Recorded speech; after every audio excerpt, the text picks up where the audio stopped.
What's going on, guys? Crater and Ron here, back with a. I should probably mute that audio. Mm. All right. What's going on, guys? Crater and Ron here, back with a new episode of This Week in Wrestling. I know it's been a while, guys. I think it's only been like 2 months because I looked back. The last episode was the final. Either it was the No Mercy Fallout, so that had to have been October or September. No, that was September. Shit. Damn, September. So it's been like almost 3 months since we last did this podcast, but we're back now. I apologize. I've been busy working on my universe mode, which is finally now started. So this will be a weekly thing now. So me and Ron are back. First things first, Ron, how have you been? Hold on. 2, 3, 4. Okay. So for those who probably want to know, if you're hearing buttons tapping in the background, it's me because I'm practicing Tekken 7 right now. I am literally, as you can probably see, I don't know why it's not letting me switch cameras over to me right now. I'll figure it out later. But yes, I'm practicing Tekken 7 at the moment. I have a tournament I'm going to this weekend, and you know me, I usually do tournaments and stuff, and this is like a major. So, here we go. Finally, I got the camera on me. So I'm actually going to be playing Tekken 7 and doing this. I'm not going to be doing it all day and whatnot. I am going to be talking and playing one of my friends. I'm not going to be doing it all night because I have a friend who also has to practice. So we're taking turns. So. Gotcha. Well, no, you do need to practice because it's a tournament, and you don't want to go in there and just get decimated. And I don't want to go. Although looking at my pools, that might happen because my pool's kind of dangerous. No, don't say that. As long as you just practice. Trust me. I got two people in there. That one is a Tekken World Tour qualifier, and another one he's pretty good in his own right too. I mean, so yeah, it's not gonna be easy for me.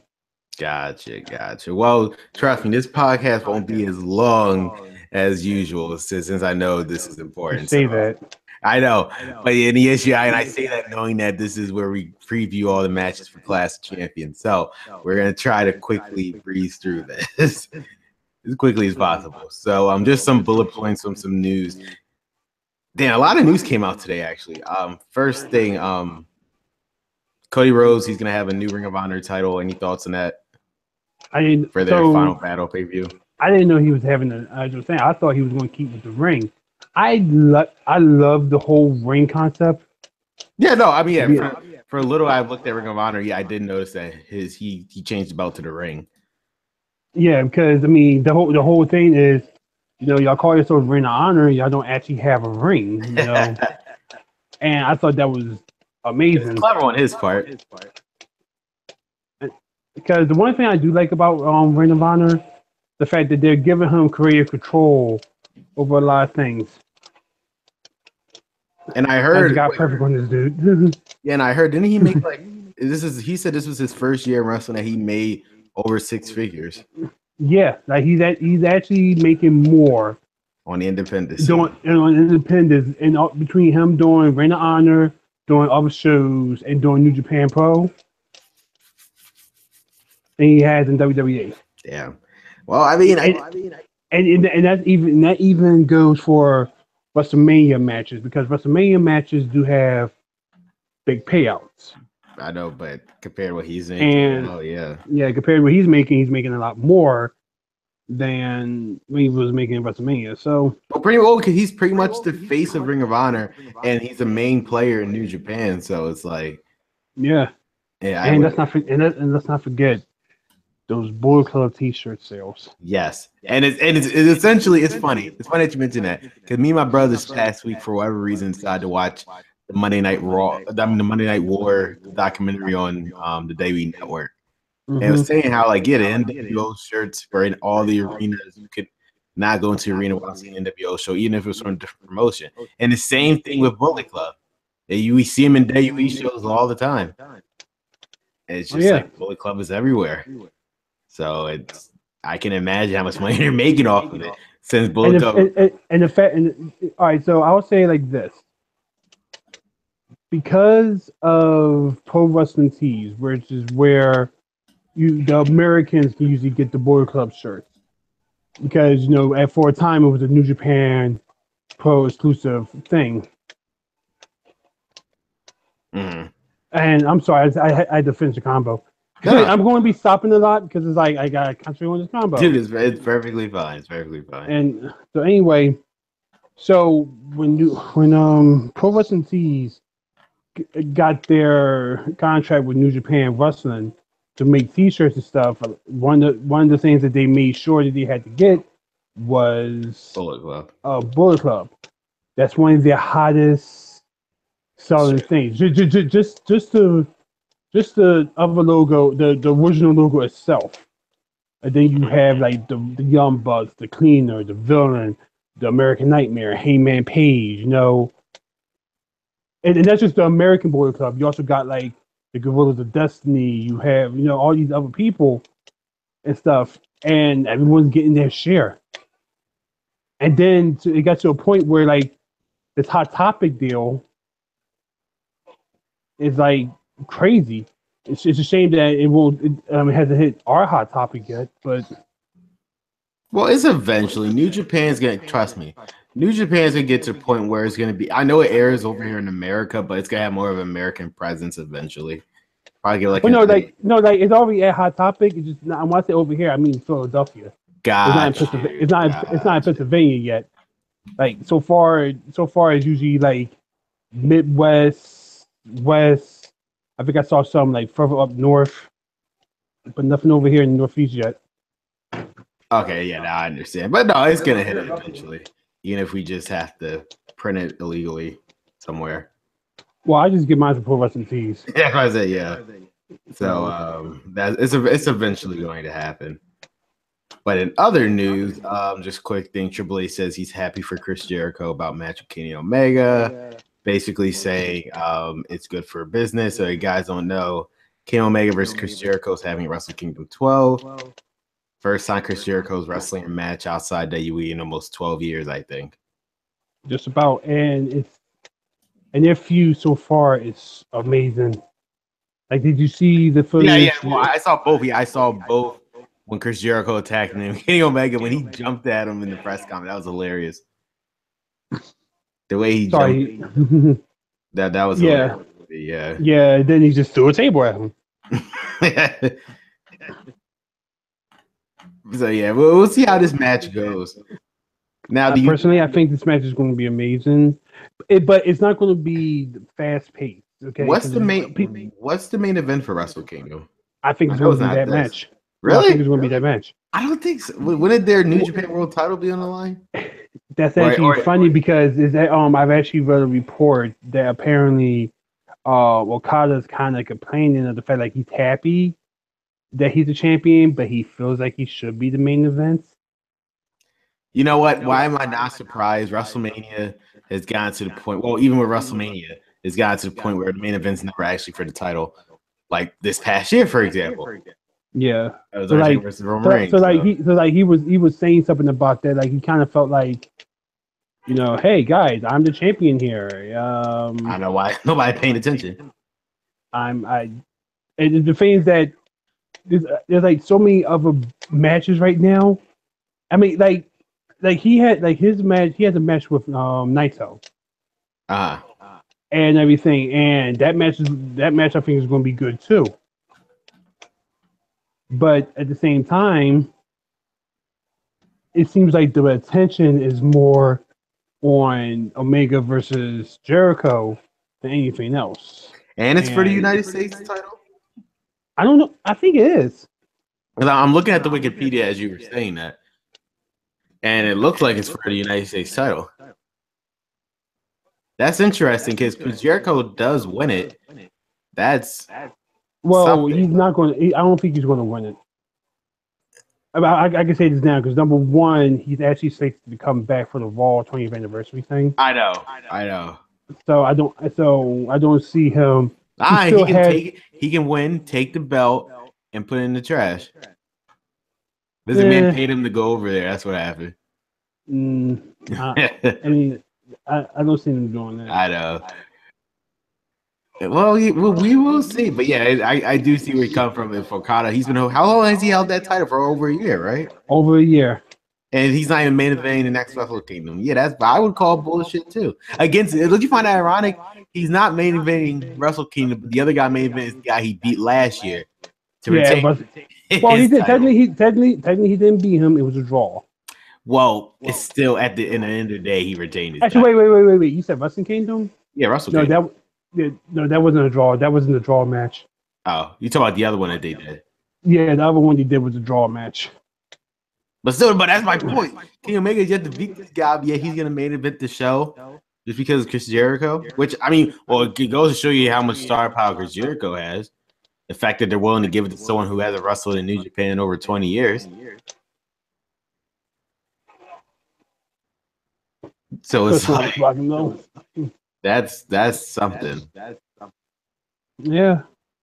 Then again, anything can change, you know. Well, no, it looked like they're doing it as a double main event. They're dubbing it as a double main event.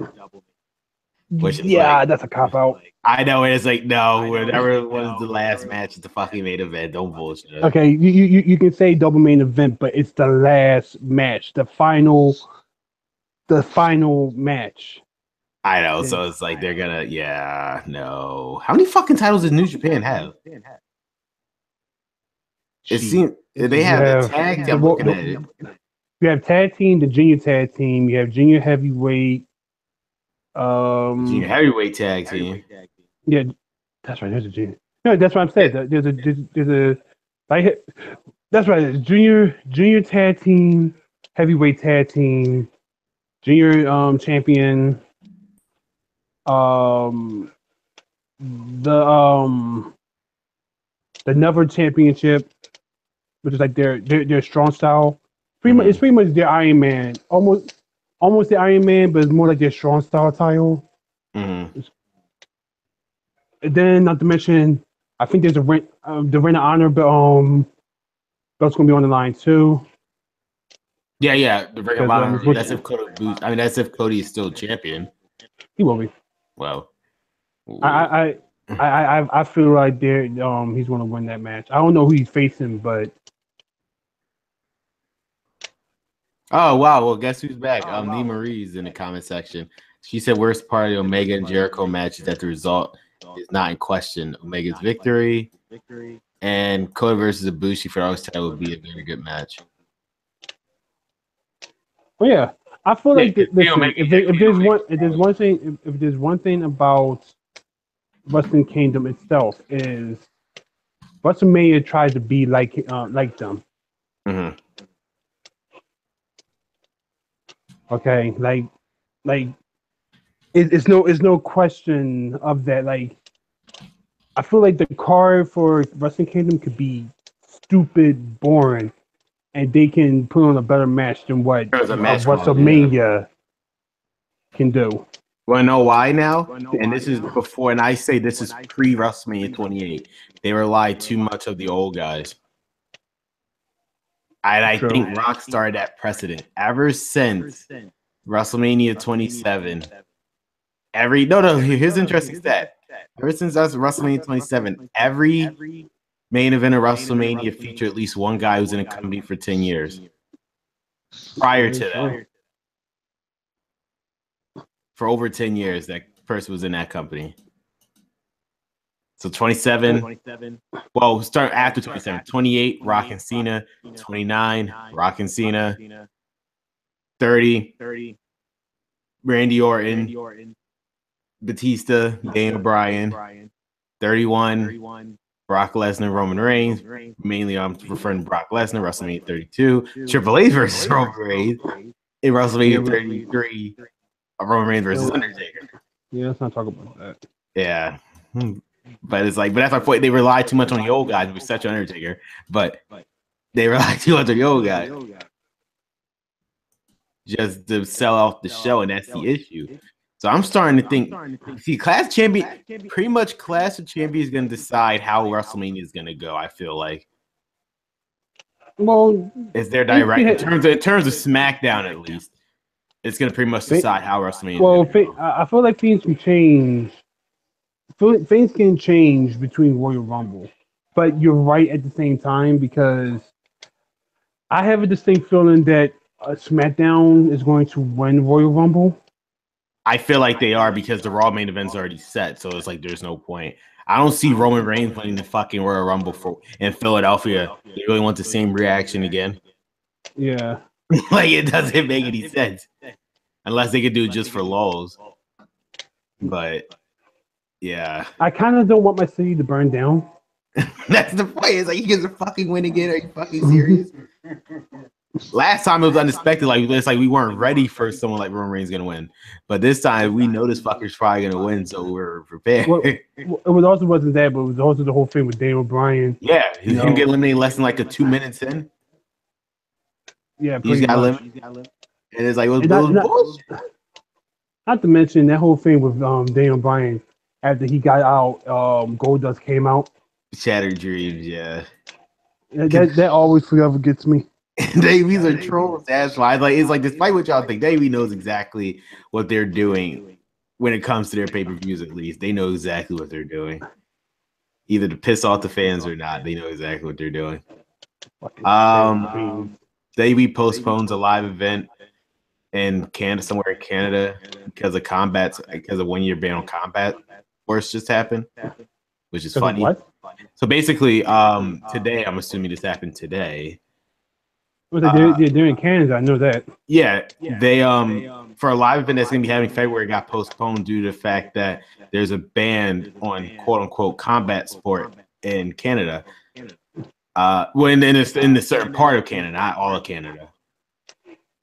And they was trying to work with them to get the thing out, which is funny because when was Davey ever considered a combat sport? Yeah, they're sports entertainment. So it's like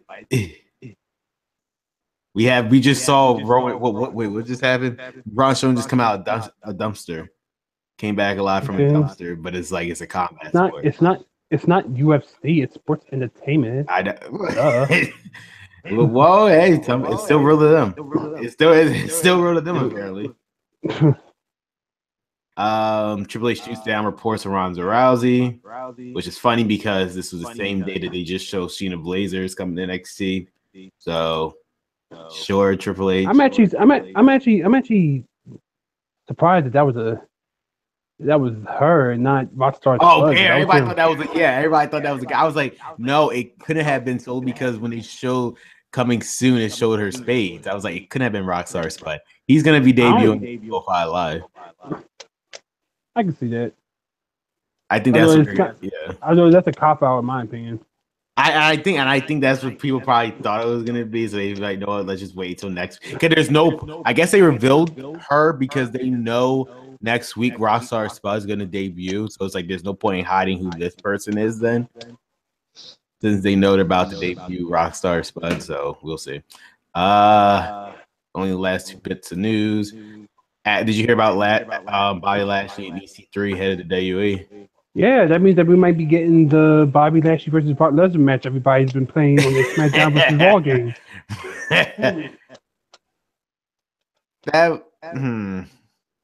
It depends. Now, when Bobby Lashley came to WWE, his mission was to be the Black Brock Lesnar. Okay. Oh yeah, you know that. Now we'll see. That's assuming that Brock Lesnar is even still with the company by the time. They'll find a way to.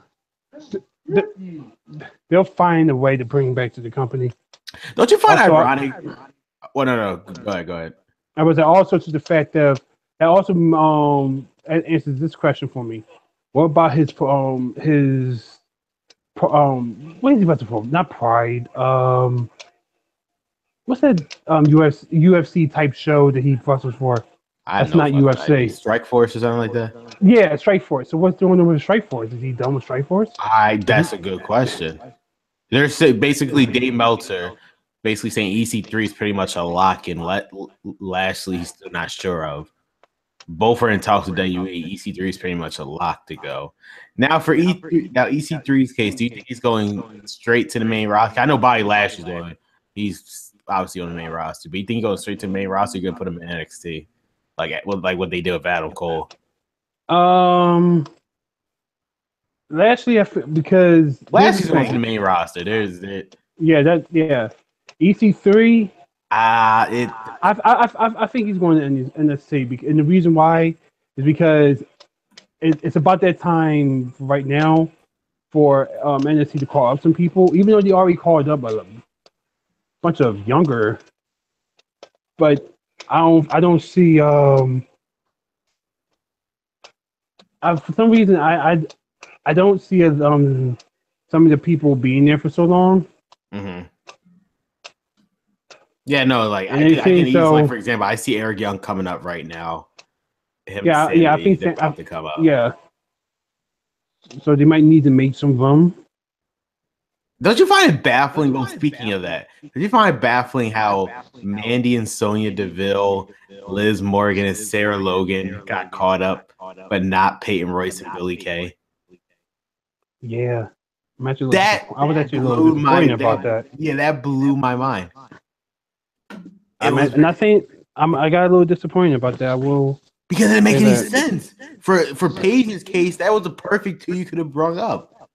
And I'm not talking about the whole accent thing, but it was just in general. I also don't like the fact of why does SmackDown have to copy off of Raw every right? Like that segment. Yeah, we're gonna talk about that this week. Yeah. Literally the copy and paste. The only difference was they didn't have Asuka. It was literally a copy and paste segment. He was like, well, it worked on Raw, so why not? That goes, you see some stuff, some stuff you can just see a mile away, like where like their plans are for certain stuff. For the women's division, I cannot see a concrete plan what they're doing for them in long-term booking. I can't see it. Well, the guy, I don't know. Like, for example, I can't even give you a prediction what I think the Raw Women's Championship match is going to be at WrestleMania. I have no idea. I've actually heard rumors.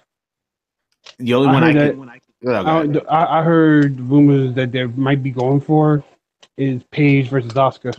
That was the only one I came up in my head, which I guess. But really, Sasha Banks is not going to be doing nothing unless that rumored 4 Horsemen match is unless that's going on. As I said, I can't. It's so I don't know what's happening. And well, here's something we do know is happening, which came out of nowhere. Which pretty much, congratulations, Dave. You could have waited until Monday to tell us it because you pretty much spoiled Clash of Champions. WWE announces the Mixed Match Challenge.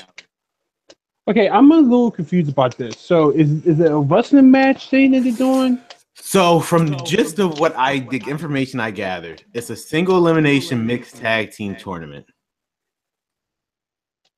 Basically, Raw and Smack. It's a tournament where it's like one side is Raw, one side is SmackDown. The winners from those two face their respective brands, and whoever wins, whatever. It's gonna be airing on Facebook. A 12-episode, 20-minute series, a weekly series that's gonna be taking place right after SmackDown.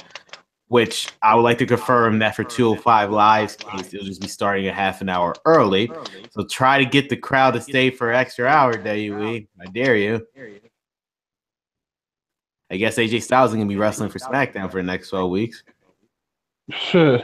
Because they're going to make him do the dark match. I'm telling you, I don't know why WWE. It seems like WWE. See, now here's the thing. Especially, did you happen to see this episode 205 Live?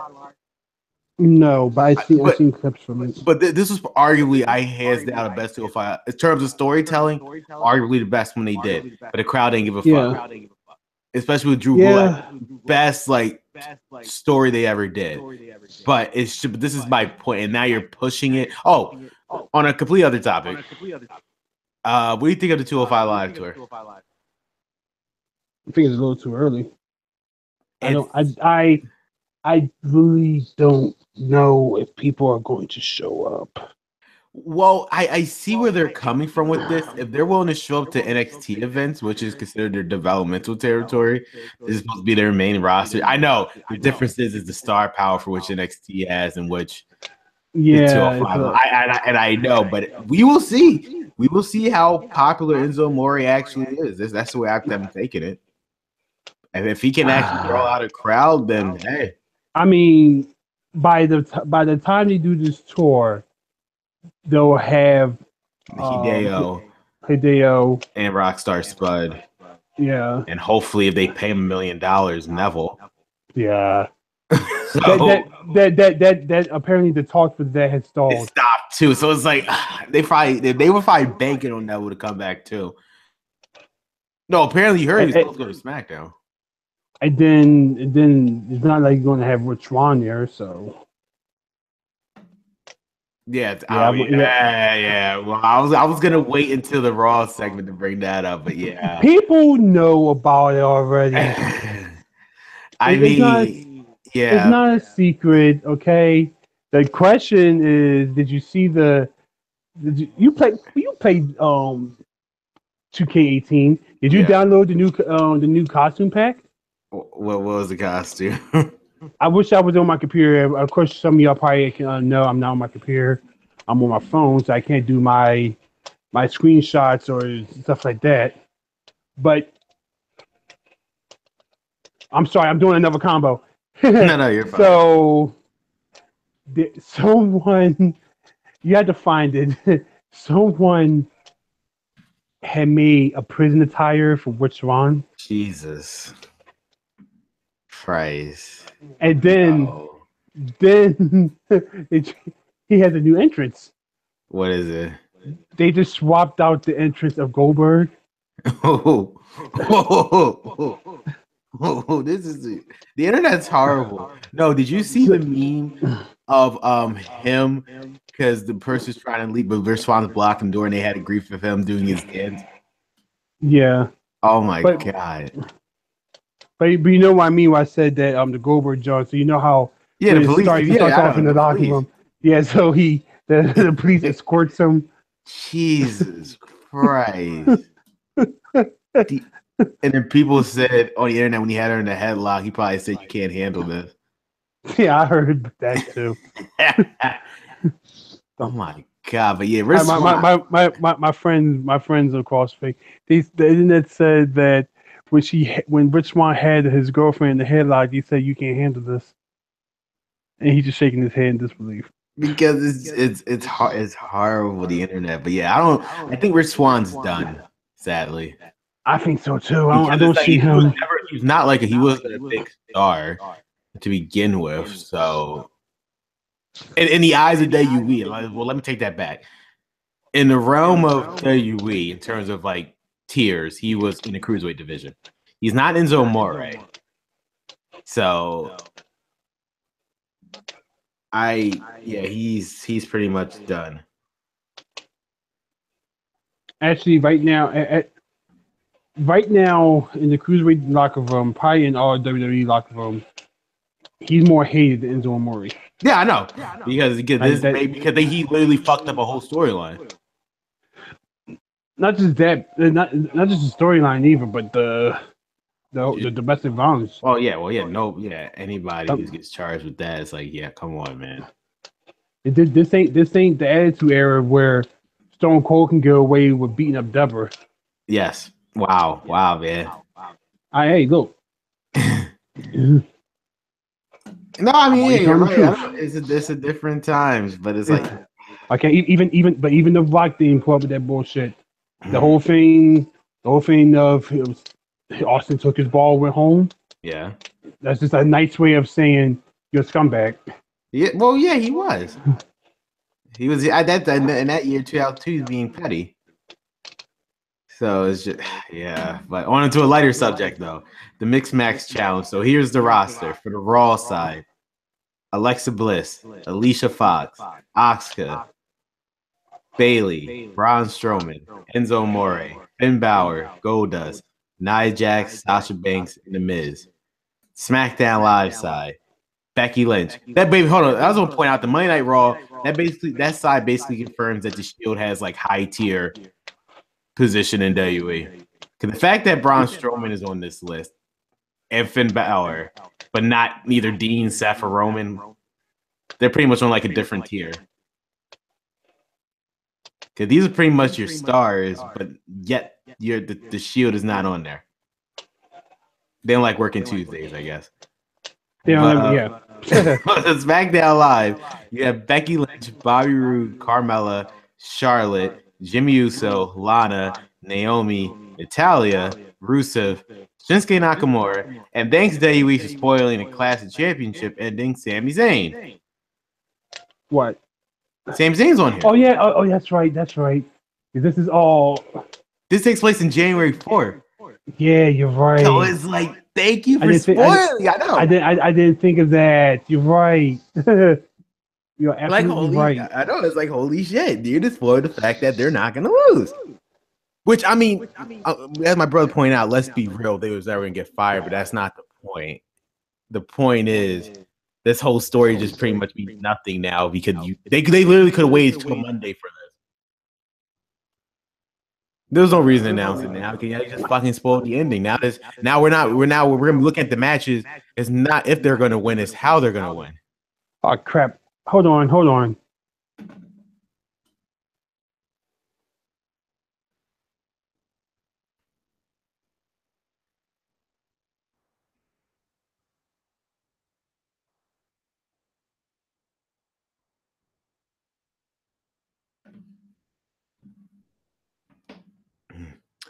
But as Ron is trying to get back, basically what I meant by that, Sami Zayn, guys, as you know, Sami Zayn's part of the Class Champion tag team match between Braun. I said Braun. I'm about to say Braun Strowman. Shit. Between Braun, why do I keep saying Braun Strowman? Randy Orton and Shinsuke Nakamura. Holy crap!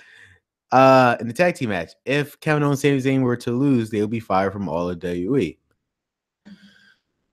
With this announcement, they just spoiled it. So thanks a lot, WWE. Now we're gonna be looking at the match, saying, okay, we know Kevin Owens and Sami Zayn are gonna win, but how are they going to win now?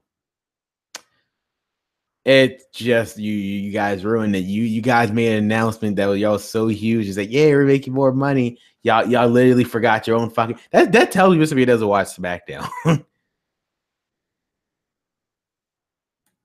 Like it just doesn't make any sense. How they literally had one job. They could have waited until Monday.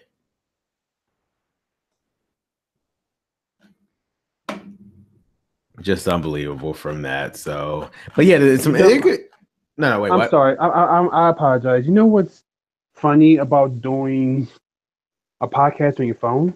What? When you get phone calls. No, man. Phone call. No, dude, it's perfectly fine. It's very cool. I was just telling them, like, yeah, they literally could have. This tells you that Vince McMahon doesn't watch SmackDown unless he's on it. Huh. Because he literally could have waited until Monday for this fucking announcement. You literally just spoiled one of the marquee matches at Clash of Champions. Isn't that like the most invested storyline though currently on SmackDown? Yes, essentially. Yes, it is. So and you just fucking spoiled the ending by announcing this. And it kind of feels like it's the only storyline that's on right now. You know what? I'm like, because besides AJ and Jinder, which is just simply a championship rematch when you really think about it. In terms of long-term storyline, this was the only one, and they fucking spoiled it. Those assholes. Just because this man just could have just wait. But we'll get more to that in a second. Right now, we'll talk about Monday Night Raw, which was highlighted by, oh my God, when I first heard about this, when they first announced before Raw went on the air, I shook my head. Braun Strowman versus Kane. Not because of the match, but because of the stipulation, where the winner will face Brock Lesnar for the Universal title at the Royal Rumble. What happened to Finn Balor? Oh, you didn't hear? Finn Balor's not over enough. Because when everybody does his signature pose in the crowd, that's not considered over, right? It's like, this man, like, come on, yo, what the hell, man? That makes no sense. And based on the ending, it's even more like, why couldn't... Okay, let's be real. We wanted the match, not saying Finn Balor was going to win the fucking Universal title. It was just going to be a good match. Based on how you're booking it, based on the rumored match that's going to be taking place at Royal Rumble, you could have added Finn Balor to the match. He could have just ate the pin. Who would have cared? At least he would have been in the fucking match. but it's ridiculous.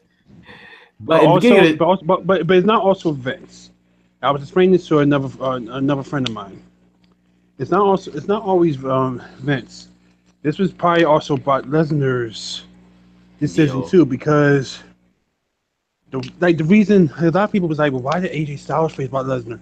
Because AJ Styles has fought Brock Lesnar before back in New Japan. mhm.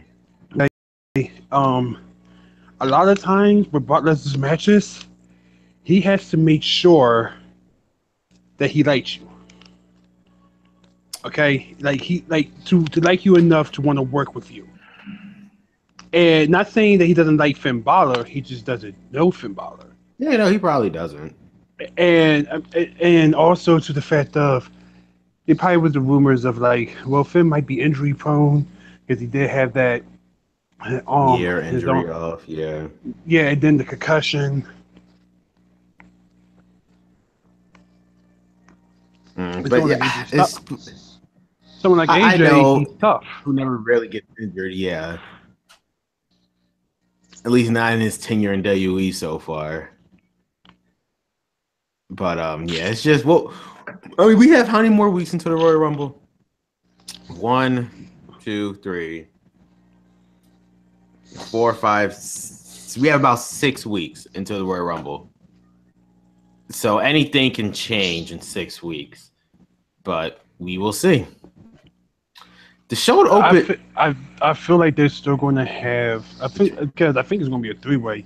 Yeah, it is supposed to be a And triple threat. but what they said was that whoever if they do have a triple threat, Kane might eat the pin anyway. Of course, he's gonna eat the pin. You think Braun Strowman's gonna they're gonna let Braun Strowman, who's now a face, he is gonna eat the pin now? No, which is And that's like, and that's that's another surprise to Vince is the fact of Braun Strowman is a face.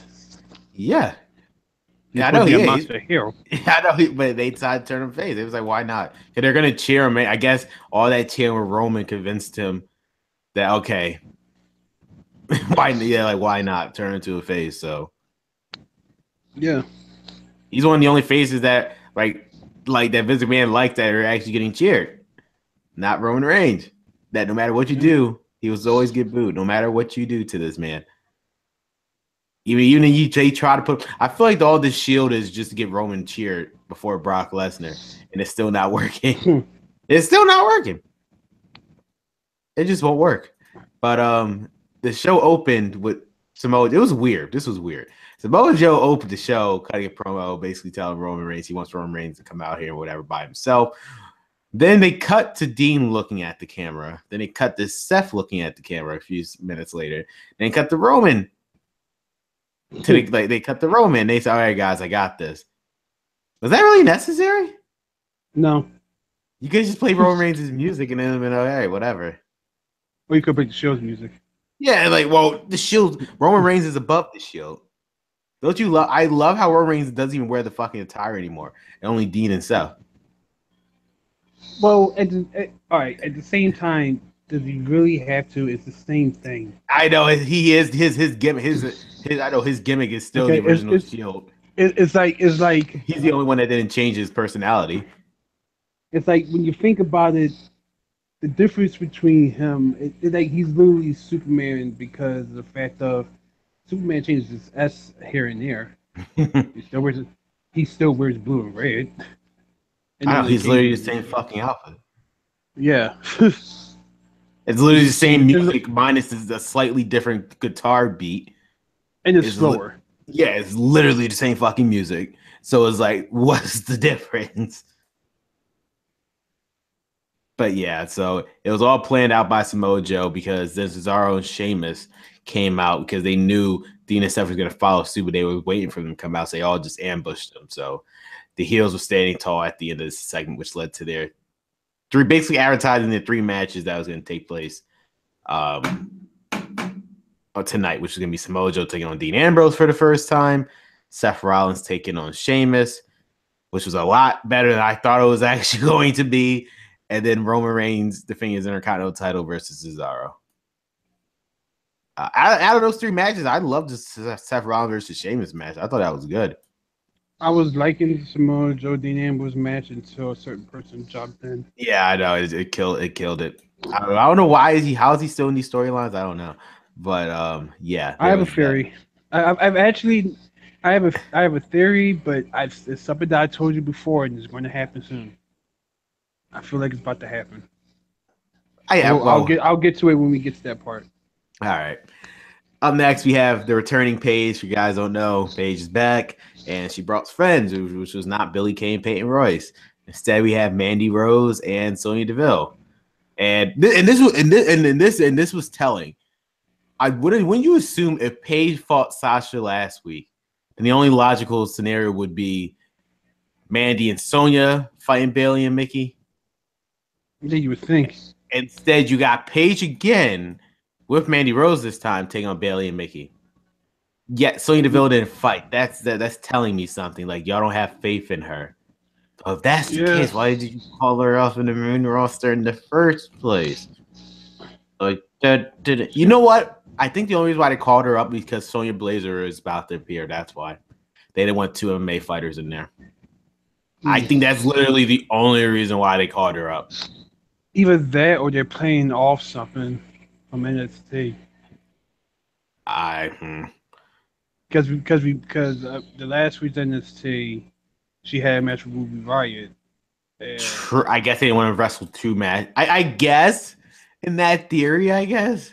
yeah, like But they're trying to play off as far because some people probably think that NXT is live. It's no, but not, I but know. some people might think it is, and they probably were just like, let's Well, play off on TV because even on TV they would say, well, Ruby Riot is on SmackDown now, I know, while yeah, because they Sonya is on well, Raw. that's what happened with the edited show because you can simply just edit that part in. Yeah, so I'm pretty sure they probably played that off for a certain reason.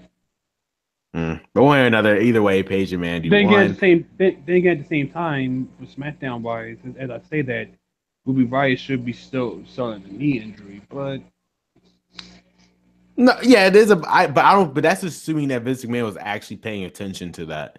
yeah, I don't. I think he just saw. You know what? Mandy's hot. Paige is already over. Why not?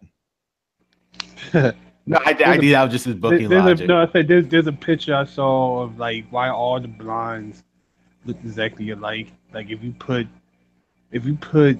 Trish Stratus, um, Mandy With Mandy, Rose, yeah, holy shit! I know. and like there was another one. I'm trying to think who was it. I can't think of a name. I think it's the chick that used to have the star in her elbow. Uh, mm, Ashley, Yeah, I think her name was Caitlyn. Ashley. I think it was Ashley. Yeah. She has like a star in the elbow, so, like, a star tattoo. And her finishing move was an elbow drop, but she used like she had like a star tattoo on the elbow. Did did she like always wear a hat? Yeah, Ashley. Yeah. and Carmella, and then the other blind and the blind that's on SmackDown. If you put them all together, you probably wouldn't know which is which. Mm-hmm. No, and you're right because no, yeah, with Mandy and Trish, um, they look identical. You can't tell me they don't. I would have been surprised they're sisters. I think that's the reason why Vince McMahon's pushing her. You're like, yeah, look at her. Huh. Mandy almost looks exactly like Trish.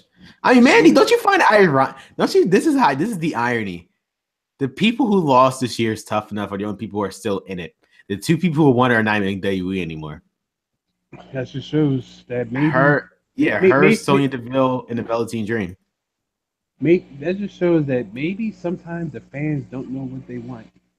Exactly. There's no reason why fucking Josh won because he looked like Roman Reigns. And look where he's at now. Go on. It's like, yeah, now Velveteen Dream is still here because why wouldn't you want to hire him? Who knew he's the only person who knew about WWE out of all the guys there. He's the only person that actually cared about WWE, and they let him go in the contest. And he has Sonya and Mandy who didn't even win. So That I just find that interesting. But yeah, page one. So moment of her absolution.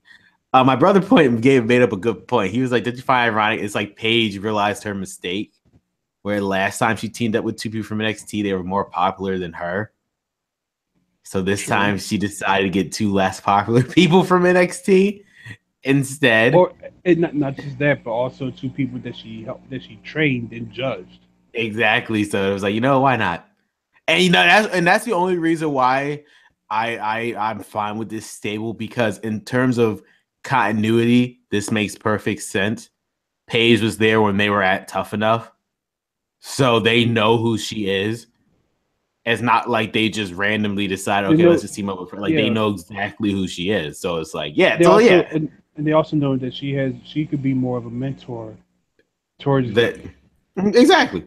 So that's the only reason I'm fine with it. Otherwise, I would have personally said Payne, only because Payne Royce Billy Kay has been there. I guess it's I feel like the only reason why Payne Royce Billy Kay is in there, because let's face it, Ember Moon is not over. If you saw this week's episode of NXT, she's not over. She got booed. She got booed. They was cheering the hell out of Peyton Royce. Which is surprising. Something went wrong here. I guess because I don't know what went wrong with Ember Moon, but she's not over anymore. There's nothing wrong with Ember Moon. I feel like it was just a bad crowd. It's the same crowd as always, the Full Sail crowd. No, we'll see. We'll see next, the next episode. No, not the next episode, because the next episode was from the same taping. Okay. Oh, you talk about the next set of tapings. Yeah, the next set of tapings. Because they're all done. They're in sessions. Yeah, and stuff. Because right now they're doing the live events, and they're done all their tapings for the rest of this year. Because next week is supposed to be the tag match. Yep. So they're done while they're taping. They ain't gonna start tapings again. They're probably gonna run do a couple of weeks in going towards the because this week is the tag match. I don't know if they're doing something for Christmas or their Christmas week. I mean, and then that's when they reveal who's the number one contender. Which I already know who it is. And then by the January tapings, it should be the when they start building up NXT Takeover Philadelphia. Which and well, not to spoil it, but don't you feel like, without really saying much, don't you feel like the reason why he was picked to be number one contender because they're building well, I think the reason why is because a certain person is going to be coming back. Exactly, and it makes, and I'm perfectly fine with that match at Takeover New Orleans. If that's the route there, and Triple H, you're a fucking genius, because thank you. The story has to end at NXT. If they would have got called up to the main roster before they did this story, that would have made no sense. But I'm glad he's ending it at NXT at least. That person that we're talking about hasn't really been on social media lately. It's kind of sad. I know, it's weird. I know. Yeah, it was funny at first after the whole incident, and then he just he was the best on Twitter, but I don't know what he's doing now. What is he doing? The last thing I can think of is that he's rehabbing. Well, yeah, but I think he deleted his social media, right? No, he still has it. He just hasn't been on. Oh, okay. Then again, there's one thing I've noticed. I'm sorry, I'm watching my friend play. He's practicing his thing. He's playing Marvel's Capcom Infinite. But the one thing with him, damn, you had to do that to him. The one thing that that I've noticed, there's a lot of people. We'll get back to the Raw thing. We always does this. This is not new for us. But the one thing that I've noticed is that some of the people who are not really social media conscious, they'll try, and then they either get bored or they get hacked and they don't want to do anything anymore. For instance, the whole Kevin Owens deal. I know, yeah, I didn't like that. That was messed up. And then Dean Ambrose doesn't do social media at all. I know, which I would prefer because his not only because his character doesn't warrant the social media, but it's like why he is already is bad enough that they eventually found out he was dating Renee Young. So far as the fact that they had to acknowledge it on TV. But, wow. Okay. Hold on for a second. Mm-hmm. Because hold on for a second. Apparently, my music player decided to start playing on his own. Weird. All right, I'm back. Yeah, no, it's fine. It's just the whole situation with Renee Young. I can understand why he wouldn't even want to social media for. Like, for perfect example, today, some guy in the basketball team took a picture of Finn Balor and Kathy Kelly together, and it's like, come on, we could even have a basketball game. Yeah. Like, no privacy. Besides, Finn Balor wouldn't want to go out with Kathy Kelly. He's better than that. Let's be serious. But well, hey, man, it is what it is. I always thought him and Bailey was going out. Me too. But Billy had somebody. Mary, I know, and I had no idea. The internet told me anything. I thought she was going out with Finn Balor. Shit. And so yeah. Wait, we should probably get back to Raw. Yeah, probably. Okay, so let's talk about probably not the segment of the night, but the most probably debatable. Because if you compare so let's talk about Woken, shall we? Yes. Okay, but now before we talk about this one, let me get your thoughts on last week's. I thought last week's segment went. And it was. You didn't have to do that. I'm sorry. I'm continuing watching it's my. perfectly fine. I can hear it. Matter of fact, I'll switch the cameras over so you can see it as I talk about. Can I fast? I don't know if I can.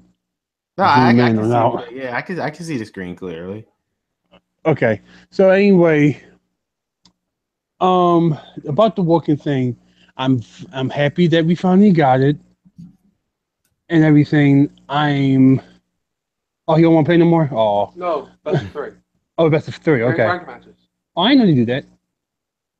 I'm happy that they finally got the chance to do it, and I'm glad that they're doing it with Bray Wyatt because number one, it finally gives Bray Wyatt something to do. It's even playing field. Someone that can match his gimmick finally. Yeah. But it's not just the gimmick. It's just him in general. People are legit sick and tired of Bray Wyatt altogether, and it's not because of his character. It's also because he doesn't win. Yeah, he does all this stuff. No reason to get behind him. I hate to say, but he's starting to become Dolph Ziggler, and I don't want. Yes, and no one wants that. I still have faith in. I still have faith in. I mean, I lost faith in Dolph Ziggler a long time ago, and that's when Dean Ambrose became my favorite wrestler currently. But no, I still have faith in Bray Wyatt, despite all this shit they give. Because he said in the interview, when he said that interview, I was like, okay. He's like, people say I always lose, but they forget that I just beat Finn Balor in Raw. I was just WWE champion. I just beat Randy Orton. People only want to remember when I lose, and he just beat Seth Rollins at Great Balls of Fire. So yeah, it's like, and it's like people forget. Give the man a chance. Yeah, like that thing. They care more about when he loses than when he wins, and it's like it is what it is. I don't know why, but the issue is this is what happens when you're on a show when you already have a stacked roster. Yeah. For example, he was perfectly fine on SmackDown Live. He was the fucking WWE champion. For God's sakes. Yeah, and I felt like he didn't really need the whole Wyatt family deal either, but they just gave it to him. I know, even with that, but he at least became champion for the first time. That was the first time ever since that brand split. That was the first time he became champion twice: the SmackDown Tag Team Champions and WWE Champion. So it's like I feel like the only thing that's hurting Bray Wyatt is just too much star power on Monday Night Raw, and that's where the issue lies. Couldn't go back. It's frustrating. I feel like the only reason why they put him on Raw in the first place was to have the feud with Finn Balor, which was obvious from the very beginning. Like 2 weeks literally into his Raw tenure, he already decided to pick on Finn Balor already. Yeah, So it and was like, then what killed that was that the had to do the Intercontinental Scramble or whatever. let's talk. Well, let me give your thoughts on that. Since thank God it never happened. But what do you think would have happened when the demon would have fought Sister Abigail? Mm-hmm. Do you think that would mark the end of Bray Wyatt's career? Yeah, pretty much. And you know the thing is, I kind of feel like that. I feel like there was a punishment anyway for the whole JoJo thing. And he was like, "You're gonna dress in drags." And I mean, the fact a miracle happened. I got lupus. Yeah, I feel like Bray Wyatt got sick on purpose. Nah, I ain't He dressing was no like, damn "No, I drag. ain't going through this shit. I know I ain't going through this shit. They already killed my character enough, so." No, but I still feel like because they still like despite what they think, they still like in advertisements like outside of like in live events, like when you see the posters, Bray Wyatt is always featured on there with the Raw roster. With like Roman Reigns, Seth Rollins, Dean Ambrose, and then it's like he's still they still consider him like a prominent person on Monday Night Raw. It's just they're not really fucking showing it. But with this whole Matt Yeah. Hardy thing, but let's see. But yeah, so like your thoughts on this week's? Wow, that was a jump. I'm sorry, I just saw something. So, Oh, but so anyway, to answer that question, um, I feel like that was something that that was the best decision that they had to do because number one, he is a seasoned wrestler. I mean, he's seasoned. He knows what he has to do. mhm. Okay, so he this is something that people wanted to see, and it's something that he's going to get, and everything. And Matt Hardy, Matt Hardy knows how to you know handle himself and whatnot. So listen, this is going to be good. I am perfectly fine with it as long as in the end Bray Wyatt goes over. Because I'm not again like 'cause yes, as much as we love the woken gimmick now, Matt Hardy is 43 years old. He doesn't need this. Bray Wyatt needs this. Point, but at the same time, I don't. I see them. I see. I know I see them This is making this. Matt Hardy. I know, but I feel like that this is the if you're going to do 50-50 booking, let this be the 50-50 booking. it's like what are you Okay, for? It's like them just because like going back and forth on the screen. yes, I mean, this. because and the reason why I say that is because yes, Bray Wyatt does need this more, but all the momentum that you have on Matt Hardy to do this just for him to lose. Well, again at the end of the day, it's all about the payoff. Remember, Goldberg, Brock Lesnar jobbed to Goldberg only for the payoff to win for him to win the Universal title. So And it's that's why like, I said 50-50 would be a lot yeah, better than just like Bray Wyatt winning both matches or Matt Hardy winning both matches because I feel like it would be a lot better. I feel like it would be a lot better because Matt Hardy has something like Matt Hardy kind of needs it himself. Yes, I he is know, I 43 know. years old. Yes, he's 43 years old. Yes, he does need the younger talent needs to go over, but there's money in The Woken the gimmick, yeah, Woken I know. character. Okay, at the same time, Bray Wyatt does need this win too. That's why I said it would be better if they go 50-50. Well, yeah, even if he does win the feud, which I'm starting to feel like he won't now, unless there'll be their cop out. Jeff Hardy screws him over when he returns. Well, I kind of overheard that Jeff Hardy when he comes back he's going to be Woken too. So Yeah, so Or no, I feel like they turned him woke and slowly because they could give Jeff Hardy his singles run again. I don't know. For all that, him to SmackDown. I know. And trust me, I think they're gonna need him for SmackDown since now that what you call it, this whole Jinder Mahal thing failed. They're gonna need some more talent over there to push. I know. They're probably gonna split them up eventually. Like one's gonna go to SmackDown, one's gonna go to Raw. But I feel like if anything, Matt Hardy's gonna stay in Raw, and Jeff Hardy might go to SmackDown. I can see that happening because in that way, because I guarantee you, SmackDown will get a way boost in viewership because obviously Jeff Hardy's popular, and they want someone like that. And they have two equal like footing Hardys on different brands, so we will see. Finn Balor versus Curtis Axel. Nothing much to say here, but it's just where we know Finn Balor's position. Yeah, which is why you're not going to see him. I mean, I'm assuming this is leading to a feud with The Miz, which is fine, I guess. But this would have been. Well, that depends. When is Miz supposed to be coming back? Well, based on the Mixed Match Challenge, it has to be before January 4th. Because that's when the Mixed Match Challenge starts. So I'm assuming maybe on the Chris. How long is this Marine movie going to take to film? Is the real question. That being a 0-bar connection. Yeah, 3 earlier. Yeah, 3 earlier. 0 now. It was 0 because no, you're right. Sorry, I'm talking to my friend. I did try one. I just left the rush for him.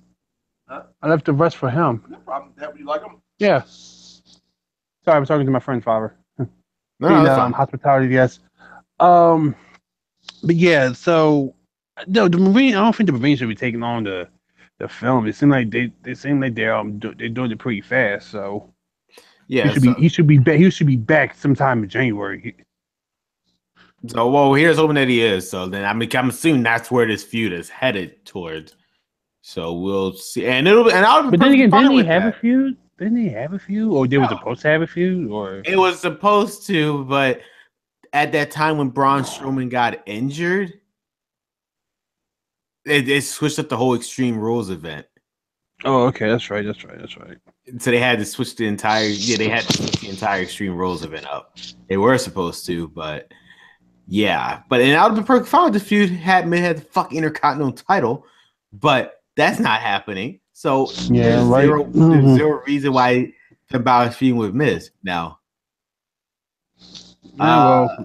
Give him something to do. Arguably match of the night, in my personal opinion, Seth Rollins versus Sheamus. Oh, actually, I just thought about something. What? Where the Miz comes back and beats Roman Reigns, because Roman Reigns is not going to WrestleMania with their kind of. Do you think he won't? Fuck it. Unify the titles. They'll make him unify the titles. Come on, they're not champion versus champion. You think Vince McMahon's not going to build this up? They're not going to put. No, nah. He's Triple H. Have him have both titles. Nah, he's not the Ultimate Warrior. He's not going to be doing nothing like you're that. Right. Okay. No, I'm saying like you're not going to give him the belt, have him the Intercontinental champion up to some WrestleMania, and then do something like that. I know he's going to drop it. I think he's either going to drop it to Joe or maybe when Miz comes back. Which I maybe no. You know what? I feel like they should drop. I want Joe to have the title, but it would make more sense for the Miz because then he'll have the record breaking. Because then he only needs one more reign after that to beat Chris Jericho's reign as Intercontinental champions. So maybe they might give the Miz just for that. But we'll see. It was interesting to see when the Miz comes back. We'll see what happens there. But Seth Rollins versus Sheamus, match of the night, in my personal opinion. I didn't think I ever wanted to see a Seth Rollins versus Sheamus match, but they delivered. Hey, Sheamus, I feel like for what we all know, Sheamus is underrated, basically. Yeah, but for what we know about Sheamus now, yeah, I know. Yeah, about his health, Sheamus is going to put on. He's probably going to put on some of the best matches in his career. He knows it's winding down now. Yeah, and that soon he's going to retire. I think that he might be retiring sooner than later. Because he probably doesn't want. Yeah, because this is dangerous, his injury, so he might. Yeah, we will. It's sad though, but hey, shit happens. Yeah, We that's will the life see of though. us. So then, I mean, who do you think they're gonna drop the titles to? Because Rollins and Ambrose, I don't see that happening. I see the Shield already about to split. I'll get a few more weeks. They're gonna split. The Shield's gonna split. The question is who's going Shield, which I think is to Ambrose. actually. I'll say it like this: if the Shield split, excuse me, if the Shield split, they're not going to. Someone's not going to turn heel. All right, I feel like this time they're going to leave on good terms instead of such and such is going to turn and whatever. I feel like that Seth and Dean is going to be the champions, and I feel like they're going to be the champions up till when Dash and Well, yeah, the revival comes. That would be interesting. The revival comes. Yeah, That would be that would be interesting. yeah. So I feel like that the Shield may break up, but they're going. But if they do, it'll be like we're going to go our separate ways, that kind of thing. Yeah, no. Yeah, actually, now I'm thinking about which based on what you just said. Yeah, that makes the most sense in my opinion. So yeah, now I'm sorry I had to yawn, but just in case if something goes down and they need to bring back the Hounds, that kind of thing. Yeah, well, in terms for ratings, yeah, because like I was always trying to. Don't you love that's how that was the sole reason just to sell the TLC pay per view and it didn't even happen. Right? It didn't even happen. What we still got was Kurt Angle in the Shield outfit. So hey that's guys. what we got it. I know that's still the best face ever. He just it's like he was just so happy to be there. Hey guys. I like someone said Kurt Angle looks like a Make-A-Wish patient whose wish was to be a Shield member. Yeah, no, he was just so happy to be there. He was like, "Yeah, I'm in the Shield outfit." I said that he looked. I said he looked like he looked like Dean's older little brother.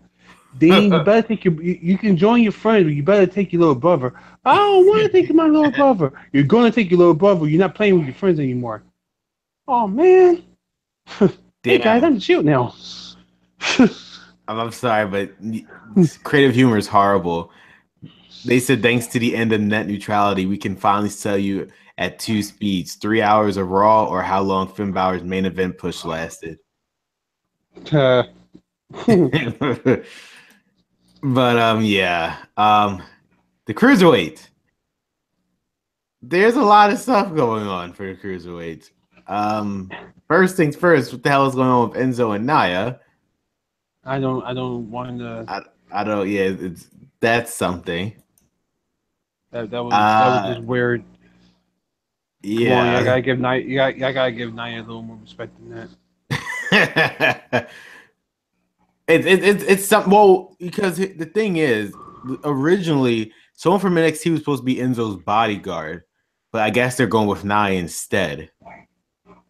Still, no. Nia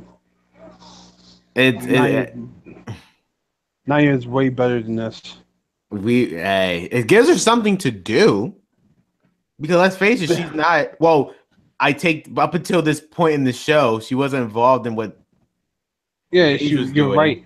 You're right, and that's sad. But at the same time, why do I gotta act like I'm in love with this pipsqueak? Well, the reason why she's not. I understand where Davey's coming from. I'm just assuming that they're thinking on the same wavelength I'm thinking. I think the only reason why Nia Jax is not part of this, because let's be realistic. Paige right now, yes, she's running rampant, but they already have to deal with Asuka. They had to deal with Nia Jax and Asuka. Like it's an uphill battle. Like they're not. It's like what? It's like what are they really fighting? Not like they're not gonna win. That's why I don't think they have Nia Jax involved with this. Up until this segment of the show, I'm going to keep pointing out they didn't have her involved with this. So Enzo that's whatever. But the real story here behind the scenes of this is Drew Gulak. First, let me just talk about how how amazing Drew Gulak has been for the past couple months. Like this PowerPoint thing wasn't like, but like it's beyond the PowerPoint. Like it just is the character development that he's been going through. Like he's officially he's like Drew Gulak. He's basically Enzo More's second in charge and stuff. And now, and I love the commentary. Like this is the only time Michael Cole's doing something right. And he keep asking, so Drew Gulak, well, are you going to lay down for Enzo More? And he completely dodges the question. Like he completely dodges every single time he asks it, and it's like interesting. Do you think they're talking about? Listen, I had my theory, and I'm calling it now. Drew Gulak is going to turn on him, and he's going to be the champion. I think, especially what happened on 205 Live. It's sad as I want Cedric Alexander, and that's. I feel like this is, and here's why. Fuck you, Rich Swann, because to be honest, I was actually rooting against Rich Swann, only for Drew Gulak to win. But I like Cedric Alexander. You don't want him to lose, yeah. Yeah. He's gonna because it's not Cedric's fault. It's fucking Rich Swann's fault. I think the whole point was Gulak was supposed to go over Swann. Yeah. And yeah, it's like that was Rich Swann's fault. So yeah, now Cedric are gonna have to eat the pin because somebody has to. But yeah, Drew Gulak, it's gonna be interesting, especially what happened with 205 Live. It's gonna be interesting to say the least. How he's gonna do it, Enzo, and it doesn't technically make sense for Enzo if you would Gulak because like Drew Gulak always wants a better 205 Live, or like how's it gonna be any better with Enzo as champion? And it's not. Enzo's basically a dictator. But yeah. So that happened. The second chance fatal 4, as you just said, Cedric Alexander won. So we'll finally see next week what's going to happen between Cedric Alexander and Mustafa. I mean, that's Jesus Christ. Cedric Alexander, Drew Gulak, whoever wins faces Enzo. Yeah. And if Drew Gulak wins, will he actually lay down for Enzo More? Is the question. The Intercontinental title match, Roman Reigns versus Cesaro. I mean, I knew in my heart Cesaro wasn't gonna win, but it's like, I mean, like, did you see him throw him on that ring post? Like the velocity of that. I'm not gonna lie. I thought Roman Reigns broke his fucking arm. I thought he did. He had to. The velocity of that throw. I thought his arm was broken. Yeah, that hurt. You could hear. You saw the ring post like it broke off a little bit. Just because the velocity of that throw that he did to Roman, it was just Jesus. But yeah, Roman Reigns still Intercontinental champ because lulz. That's why. He's not gonna fucking drop the title. How are they gonna get this title off of this man? I heard it's gonna be John Cena maybe. Just to make him a Grand Slam champion. He's John Cena there. By the way, he can't. They really call him a Grand Slam champion. He's not a Grand Slam champion. Who? Roman Reigns? Yeah. In theory, well, you have to go, but you have to understand where they're going by. They're going by their new Grand Slam. I know. In theory, he's not. I know. In theory, he's not. He will never be because he never won the fucking what you call it, the European title. So in theory, he couldn't have been anyway, or nor the hardcore. So it's like he can't. But not really that. He's never been Universal. But don't you see where WWE's going with this? That's the whole basis of Roman Reigns versus Brock Lesnar. They're gonna say Roman Reigns has won every single title in WWE except for one. Yeah, and that's which is a universal title. That was their whole plan from the fucking beginning. That was their whole idea, just to say Roman Reigns has won every single title in WWE except for the universal title. So now he has to face Brock Lesnar. So it is what it is. The real question is who's gonna get this fucking belt off of him so he can bring the prestige back. Because again, he's holding the fucking title around his. Watch him not do this with the Universal title. No, Why is he only doing this with the secondary titles? although I will say this. I will say this. Holding the belt like that, because everybody says he's not treating the belt right and anything like that. People hold the belt like that all the time. Roman Reigns is stupid. I don't. I mean, he looks ridiculous doing it. I think that's the only issue. He looks dumb. Like, you're not cool, man. You're not fucking Stone Cold who can just hold the belt to his weight, like he can hold it, or like him just walking around with. Like, you're not Stone Cold or shit. Like, come on. And then we had Absolution. Well, originally supposed to be Asuka taking on Alicia Fox. Then you had Paige finally, because for weeks now they were trying to attack Asuka, but they obviously are smarter than that and decided not to. But I guess this time they said, you know what, why not? And they decided to try to attack Asuka. Stop touching me for a second. And they were almost about to succeed, but the entire Raw locker room came out. I still think Asuka will probably kill her. I know they didn't, but no. The jarring thing is Alexa Bliss out of all people. Why did she show up? That was a little something, but I can understand everybody else, but Alexa Bliss. Are they turning her face or something? Like, probably give her something to do because she wasn't on camera. True. I mean, true, but it's like think of it like this: the Raw's champion, the Raw's other Raw women match was a match that didn't have Alexa Bliss in it. True. Raw's other woman match didn't have Alexa Bliss in it. True. No, and you're right. She's the champion. So, like, what's going on with that? I would ask questions. Dude, your logic's flawed. Brock Lesnar's Universal Champion. Where is he? I'm just saying. But he's in his cave. I know. But for people who are there, that's the question that you need to ask of where, like, well, if your champion is there in the building. No, yeah, you know, that kind of thing. You know what I find interesting, and I didn't even think of it like this? How the fuck did Brock Lesnar hold the title this long? Booking.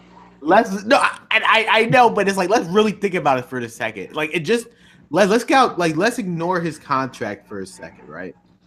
I really thought about this.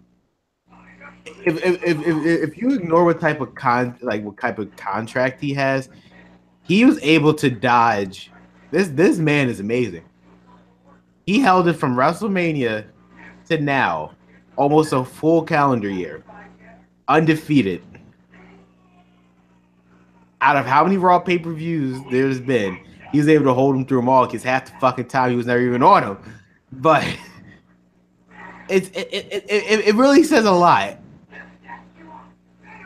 Like, this man has so much pull in WWE that he didn't have to drop their main. He held their title hostage for a year while sitting at home getting paid the highest. Unbelievable. Kudos to you, Brock Lesnar. What? But yeah, wait, what just happened? Something stupid happened, but I was probably going to tell you don't do that. I feel like wait. I mean, like, did he lose? Or? Yeah, he lost, but it was something I probably could have told you to don't do, because he was already in animation to do Venom's Web, and he was jumping back. Gotcha. But anyway. Yeah. So Samoa Joe versus Dean Ambrose, which is perfectly fine. But let's talk about the thing that happened before that, which made the match horrible. Kurt Angle was in the back. Jason Jordan. What is happening with this man? I don't know. My quick theory, and I said this to you. Well, I said this to you, and I don't think they're actually going to do this, but it's going to be something that's going to be into it. Hey, I don't like the fact that you wasn't there for me, Dad, so I'm just going to do whatever I want to do. Yeah, and that's exactly what they kind of show signs of that with this segment. Because when Kurt Angle said, "No, man, you're not gonna fight Joe because you never win anything," he was like, "Okay, Dad," or should I say, "Okay, Kurt?" And that broke Kurt Angle's heart. You should have saw his heart break. Yeah. He said that. And it's like, yeah, so no, but Samoa Joe's the greatest. When Jason Jordan came out to try to distract Samoa Joe, first of all, Dean Ambrose did the Tope Suicida outside. And then when he was trying to get the pin on Samoa Joe, Jason Jordan pretty much screwed him. Unintentionally, but that's not the point. So he got upset at him. So then Samoa Joe did a dive outside the ring, hit both of them, pushed Dean Ambrose in the ring. But before he got into the ring, he did a senton on Jake Jordan outside, like flawlessly. Did on the outside of the ring. It was amazing. And then Samoa Joe hit the I'm glad he did because I'm sick and tired of Jason Jordan now. He's annoying. But I guess that's the point. He is annoying, but I think that's the point. But we'll see where it goes from here.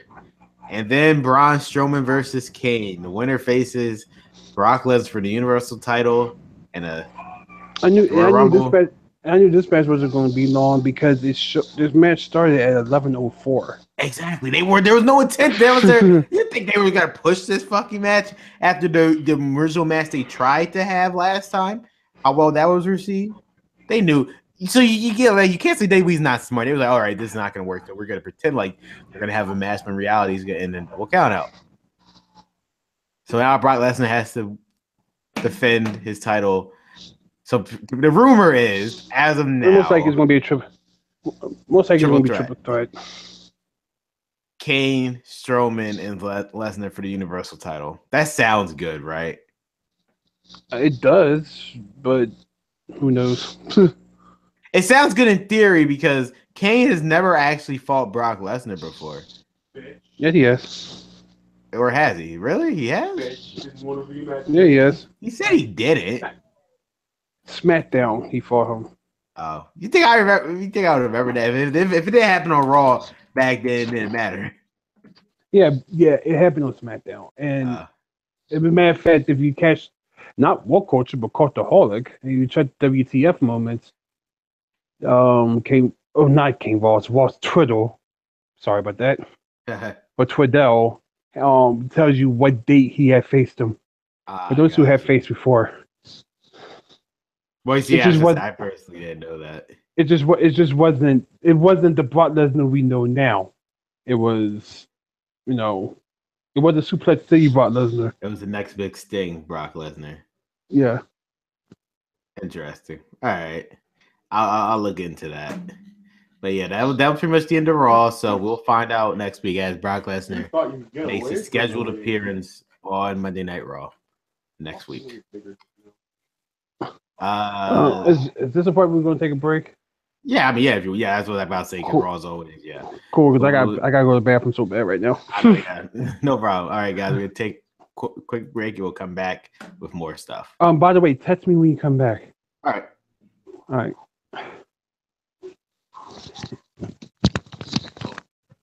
This guy thought he could run from the run back. Tom Cruise in this whole going on. Oh, you drinking anything good? Yeah. What's this one? Oh.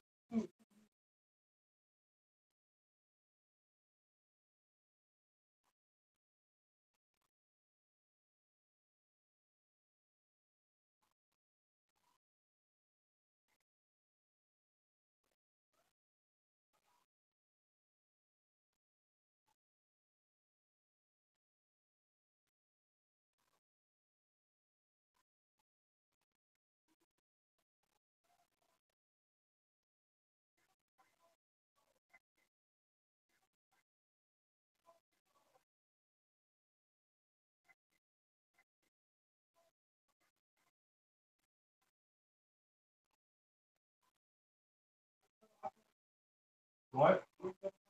I'm good. I had two already.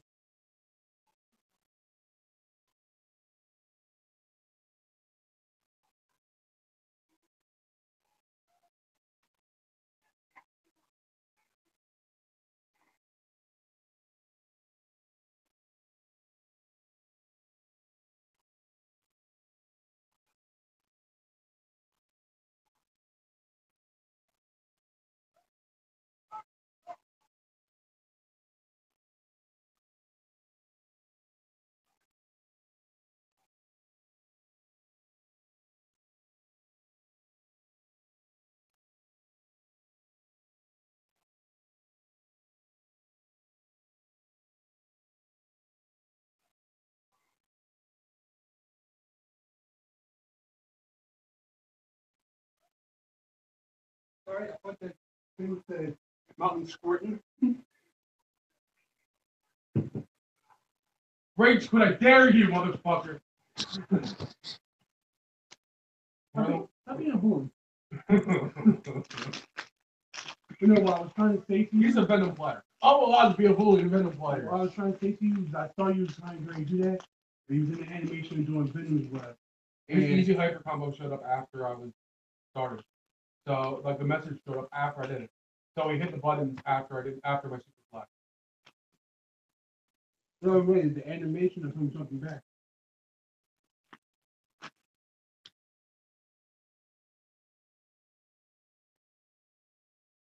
Who's the bitch?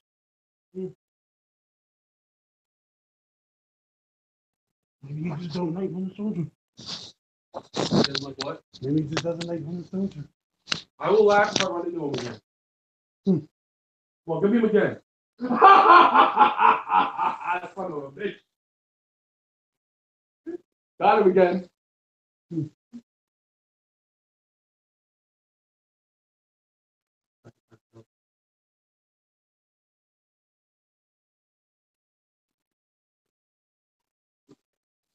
I went Black Panther this time. And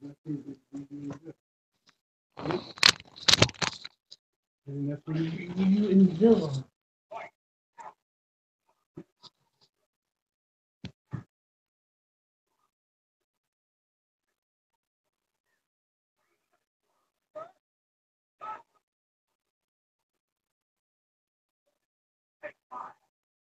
Oh my god, he just got hit by that?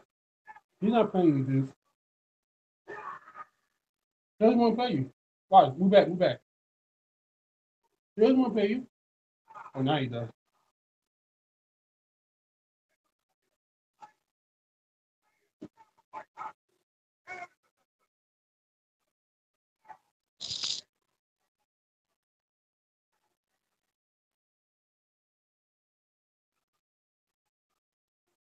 You're just gonna let me get the hit.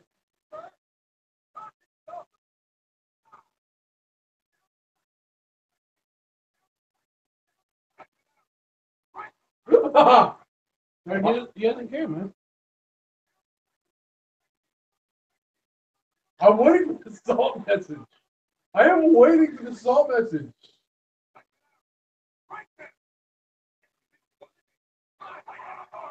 I'm waiting. Give me the salt message. Give it. Give it. I'm waiting for him to just message me. He's like, what the fuck is wrong with you?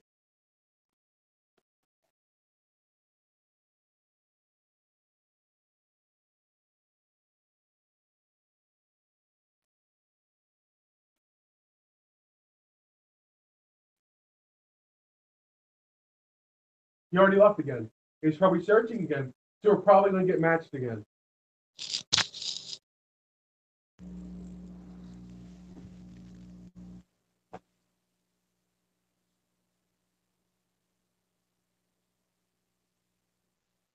He was there before that.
All right, guys, I am back. Just had to get some ice cream. Oh, and I'm back. Yeah, I gotta get ice cream because when we talk about the pay-per-views, we always somehow draw that out. We find that funny how every time we always do the go home show, we somehow drag out matches that didn't even happen yet, but we somehow have more of a conversation with this shit that actually happened. Yeah, right. It's all speculation because it's purely speculation. But yeah, let's talk about Smackdown. Where before we talk about SmackDown, well, not before. I wanted to talk about SmackDown, but I'm gonna have to say this, and this is pretty sad because we haven't done the podcast or so for a couple of months. Okay, so in this timeline of us not doing the podcast, I have to say that the quality of SmackDown Live has gone down so much. And I agree and disagree. I would say up until AJ got the title back, that SmackDown was on decline. Even with that, man. I mean, AJ with the belt is a good thing. It's the only logical thing. Because I'm sorry. Did you hear what Triple H said about Jinder Mahal? No, what? He basically said we knew he wasn't as big as a star as we were trying to portray him as, but it was just for the Indian market. That's literally what he said in the interview. Essentially, I'm trying to sugarcoat what he said. We all knew that, though. So my whole point is, why do we have to suffer 6 months through it? So they kept trying. And it's like the one thing about WWE is you really have to do something for them to completely give up on you. Well, as you saw the Survivor Series match, that pretty much was it for Jinder at that point.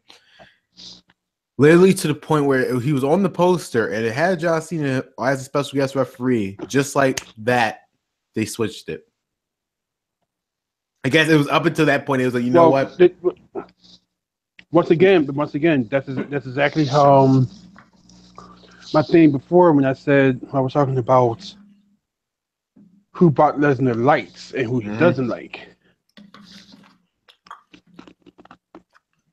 I mean, because I thought they were building towards Jinder Mahal versus John Cena, but yeah, I thought that was the whole point of the match, was to build towards Jinder Mahal versus John Cena at WrestleMania for the WWE title. But nope. And yeah, but no, I do get you see the point. It's weird because it's sad. I feel like because a year ago, we weren't doing a podcast a year ago. A year ago, the SmackDown I feel like when the brand split first happened, yeah, but SmackDown was literally the A show. They had better stories. Everything was just running smoothly, I feel like. But you know what happened? That fucking superstar shakeup. Despite what people want to say, SmackDown did get the short end of the stick. Well, yeah, they lost Ambrose. They lost The Miz. They lost Bray Wyatt. They lost their main players. They lost. And who did we get in return? Yes, we got Kevin Owens, and yes, we got Sami Zayn. But we also got Jinder Mahal. And because of this man, that SmackDown is on decline.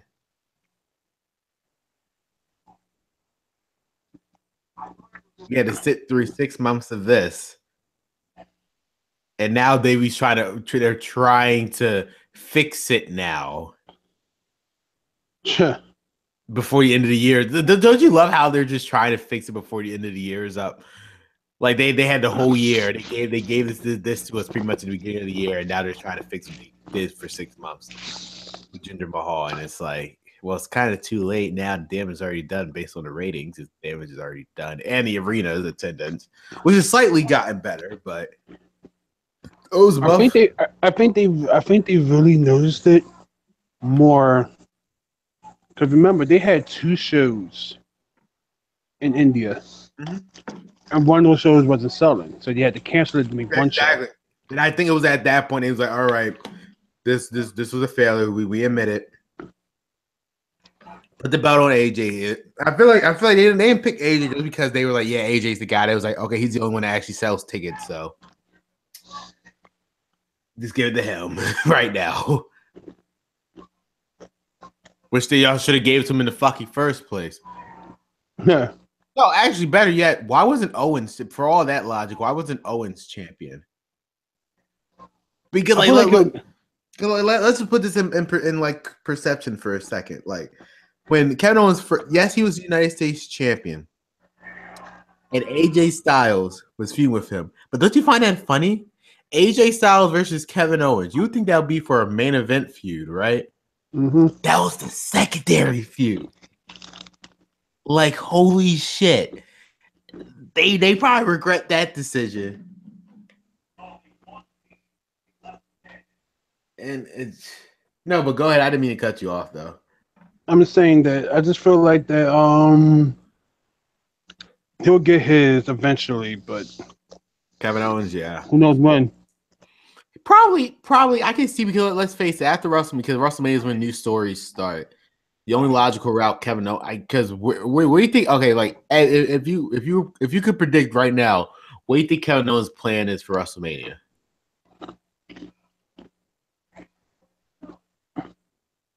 I see a tag match and I see them win the belt. That's what I only see it going 2 ways. Either him and Zayn are going to win the SmackDown tag team titles, or they're going to fight. Somehow the United States title are going to get put on either Owens or Zayn again. And they're going to fight for that title. I feel like. Because obviously now it's obvious that for the SmackDown side, the main event is going to be Styles and Nakamura now. Unless they said Laws is not, it's going to be AJ versus Randy at WrestleMania for the WWE title. Huh. That'd be funny if they do that. Because like, oh yeah, y'all thought it was going to be Nakamura and AJ, didn't you? But yeah, it's just. But speaking of WWE title, don't you like how they took the red off the fucking belt? Red dash for some fucking reason. Now I'm irritated because I bought a replica of that.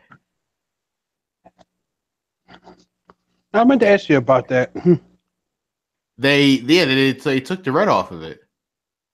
Really? Yeah. AJ Styles' new belt, he doesn't have the red on it anymore. Like the red dash, like under the W, it's all black.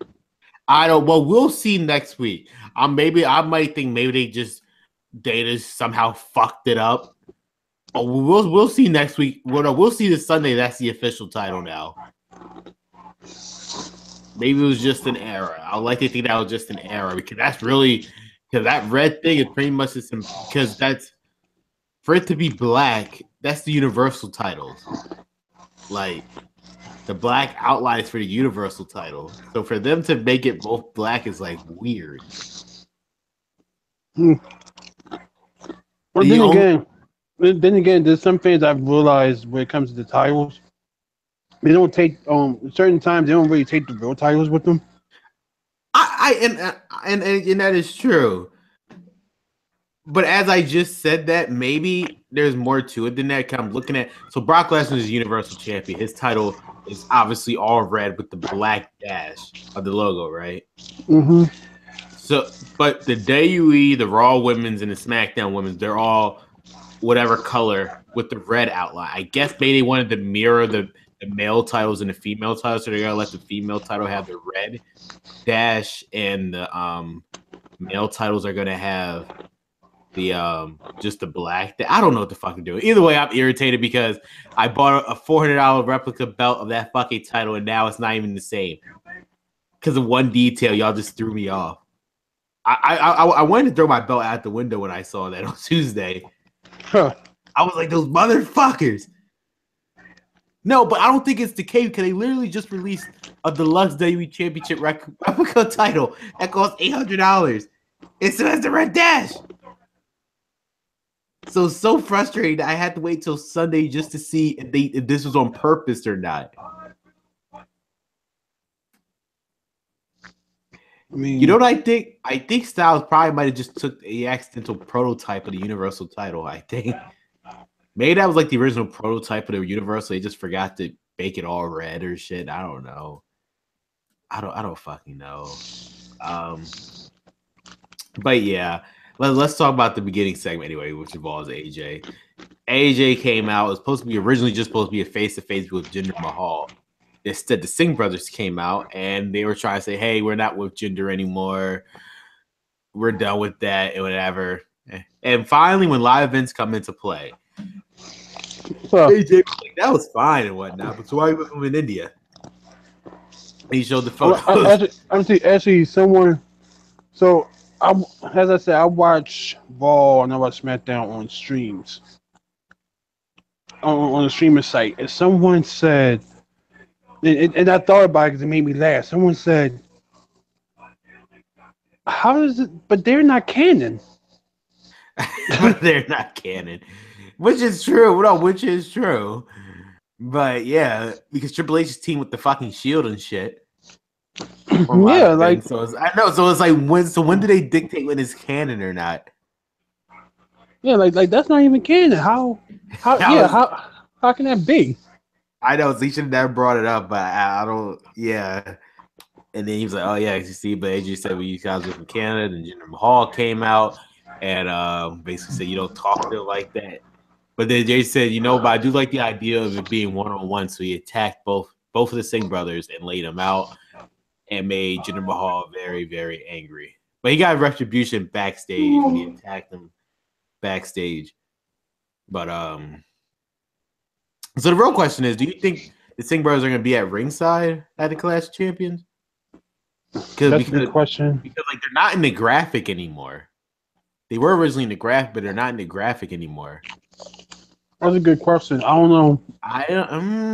I feel like since they know Jinder Mahal is a failure, if they want to have any reputation left, let's let him lose cleanly by himself. At least give AJ a fight. I feel like this is their opportunity to redeem themselves for Jinder Mahal. Yes, he might have lost, but he gave AJ a run for his money. It's like if they want to do something to make him at least somewhat of a credible heel moving forward, they should just let him fight him alone. But we will see. Up next, we have Charlotte with Ruby Riott. First off, I want to congratulate Charlotte because we finally acknowledge it. We kind of seen all on Twitter about why is it not it. Charlotte is technically considered the first female Grand Slam champion. Yes, she's a Grand Slam champion, not Roman Reigns. Yeah. Yeah, so she has won pretty much every active women's title they have ever made. I say that because technically the Divas title, the women's title unified with that, so technically they have the same history in a way. So in theory, she does. She has won every single title. So, and WWE SmackDown, and Raw, SmackDown, and NXT. So congratulations to Charlotte. But now she was facing Ruby Riott. Match in this. I don't get why this is a lumberjack match. To me, it doesn't really make any sense. I mean, I get Natalya is technically owed a fair rematch, but it's like it gives everybody something to do. But it's like, but based on the booking, like you would make it seem like Ruby Riott should have the shot at the title then, based on how this was booked for the past couple of weeks. I'll say it like this: what's the pay-per-view called? Clash of Champions. Okay, so technically, the people who should be on here should just be the champions. The only problem is they already did that at fucking Survivor Series. Yes. Wait, well, oh man, that's the only thing I regret not doing the podcast with you, because we could have both been laughing how Michael always told us Survivor Series was the one night of the year where Raw and SmackDown go head to head in direct competition. Wait, did you see that Botchamania episode yet with that? Yeah. Yeah, because it's like every fucking week. But the thing is also, like I said, it gives everybody something to do because everybody didn't have nothing to do. I know. So, which is fine, and it's like I feel, if any, I was gonna say what they could have done, which I know would pretty much erase the whole point of the pay per view. They could have did Charlotte, Naomi, and Becky versus the Riot Squad, but it's like I know it's called fucking Clash of Champions, so she has to defend her title, and it's just frustrating me because it's like okay, but for all based on this, how it's just frustrating because how it's booked, you would think Ruby Riot should be the next in line for the title. Yeah. But it's like, they said give Natalya, but Natalya already technically had a rematch. And when the hell is Carmella gonna, now I don't know when the hell Carmella's gonna cash in. Because I had a theory at Survivor Series. Now let me explain my theory for a second. At Survivor Series, I felt like they did the women's versus women's match. So then, in theory, Carmella could cash in on Alexa Bliss. Because they never really said the contract was for the SmackDown Women's title. So I thought that was going to be like their scapegoat for her to go to Raw, and then she could have the Raw Women's title. That would turn Alexa Bliss face. Obviously, they did not go with that plan. Because I was under the assumption that Paige was going to be that fifth member of the team that went with Natalya for whatever reason. And yeah. I just don't know. But what you would call it. Now I don't do like I mean like when you think Carmella's gonna cash in? Probably before WrestleMania now. And what are your thoughts on next year's pay-per-view schedule? Did you hear about that? No, what? So next year's pay-per-view schedule, there's going to be 5 cross-branded events. And what? 5 like cross-brand pay-per-view events, like with Raw and SmackDown on the same show. It's WrestleMania, Royal Rumble, Survivor Series, SummerSlam, Money in the Bank. So Money in the Bank is now both a Raw and SmackDown show. Well, let's get out the way of the fact of then there's going to be a Raw. There's going to be a Raw Money in the Bank, women's and men's, and a SmackDown Money in the Bank, women's and men's. That's what people are expecting. Well, here's the funny part about that. You do realize that the Money in the Bank pay-per-view was supposed to be it was originally supposed to be for Raw. Yeah. But because fucking Goldberg screwed over the whole fucking pay-per-view system, because when he decided to become Universal Champion, there was logically no reason for there to be a Raw Money in the Bank if Goldberg was champion. Because he was never going to be around, just like Brock Lesnar. So they was like, give it to SmackDown.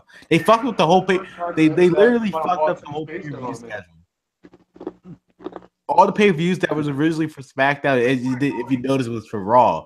Like how Hell in a Cell suddenly became a SmackDown pay-per-view, and TLC suddenly became a Raw pay-per-view. This didn't make any sense. But yeah, but the only downside for next year's schedule is that SmackDown only has 4 pay-per-views. Talk about downsizing. So this is going to be something from the months from June to September. SmackDown only has Backlash, which is exclusive to them, Money in the Bank, which is cross-branded, and SummerSlam, which is cross-branded.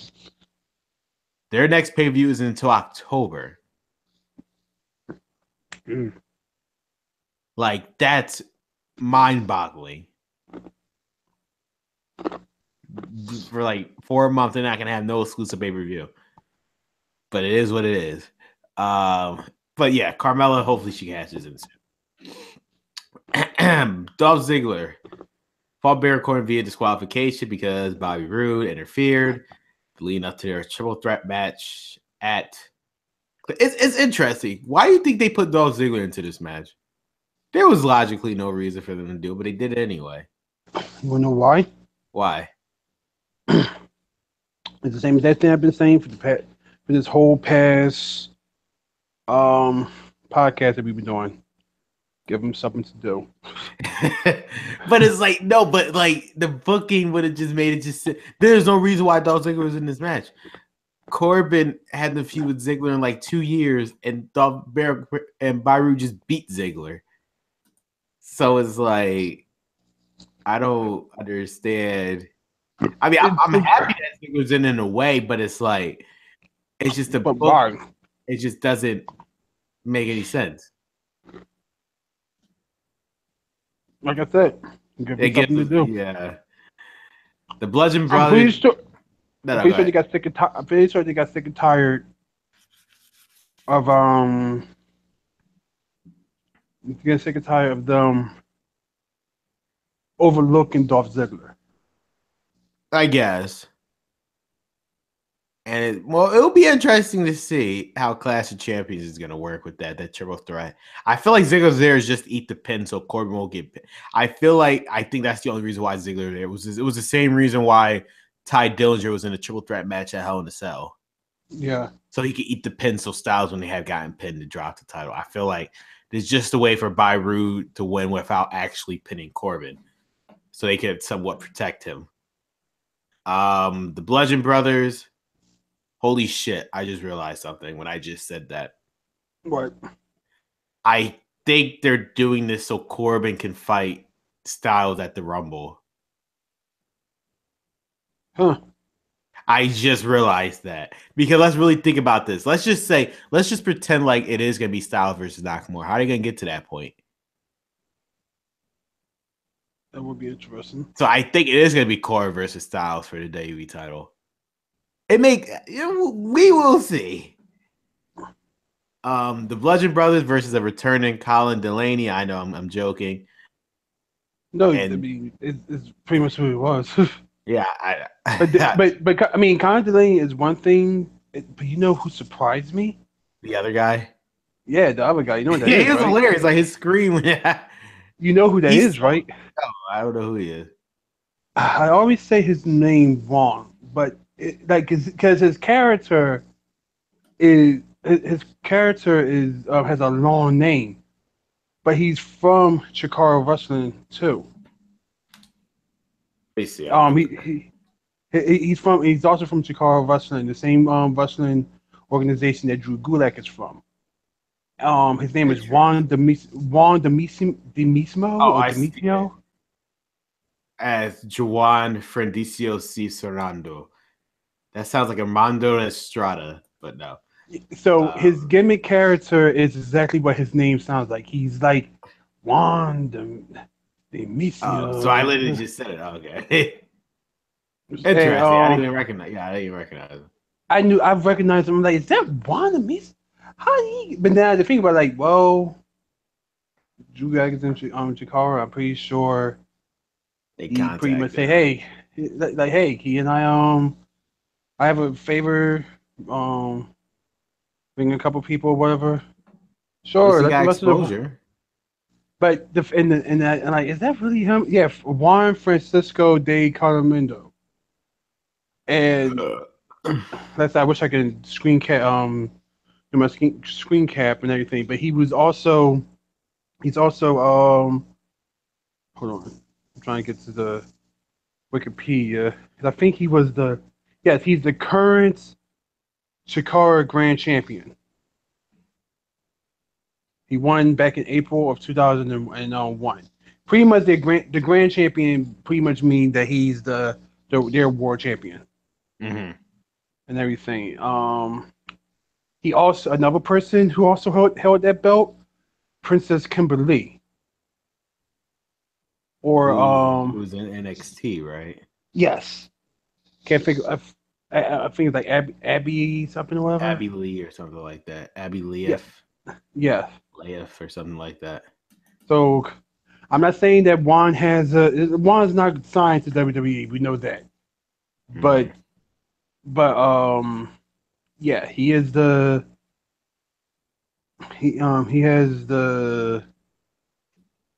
the current champion of them and everything, and he's actually a pretty good wrestler for him to be champion, even though he did beat. Don't you love that though? How like people in WWE are just portrayed as jobbers, but outside are actually a lot more. Yeah, even though he did beat Kimberly, he is like the actually no he beat Ultramanus. That's who he beat. Oh, I said Ultramanus Black won the title during season 17, in which it was taped in secret. Is that date was that day the title change was unknown. Then Juan Francisco won April 1st, 2017. Um, he's held it for 257 plus days.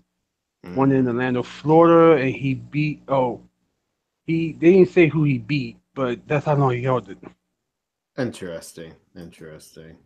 But yeah, but I knew it was him because he does have a scream like that. Yeah, I just thought that was hilarious when he screamed like that. Yeah, but And, yeah, that was hilarious. But that's not the first time. Like that's like is that Juan? And as soon as I heard his scream, I'm like, yeah, that's him. As a matter of fact, if you go on his Twitter right now, he's retweeted the fact of that's him with Con Delay, and Con Delay, dude, he jacked up.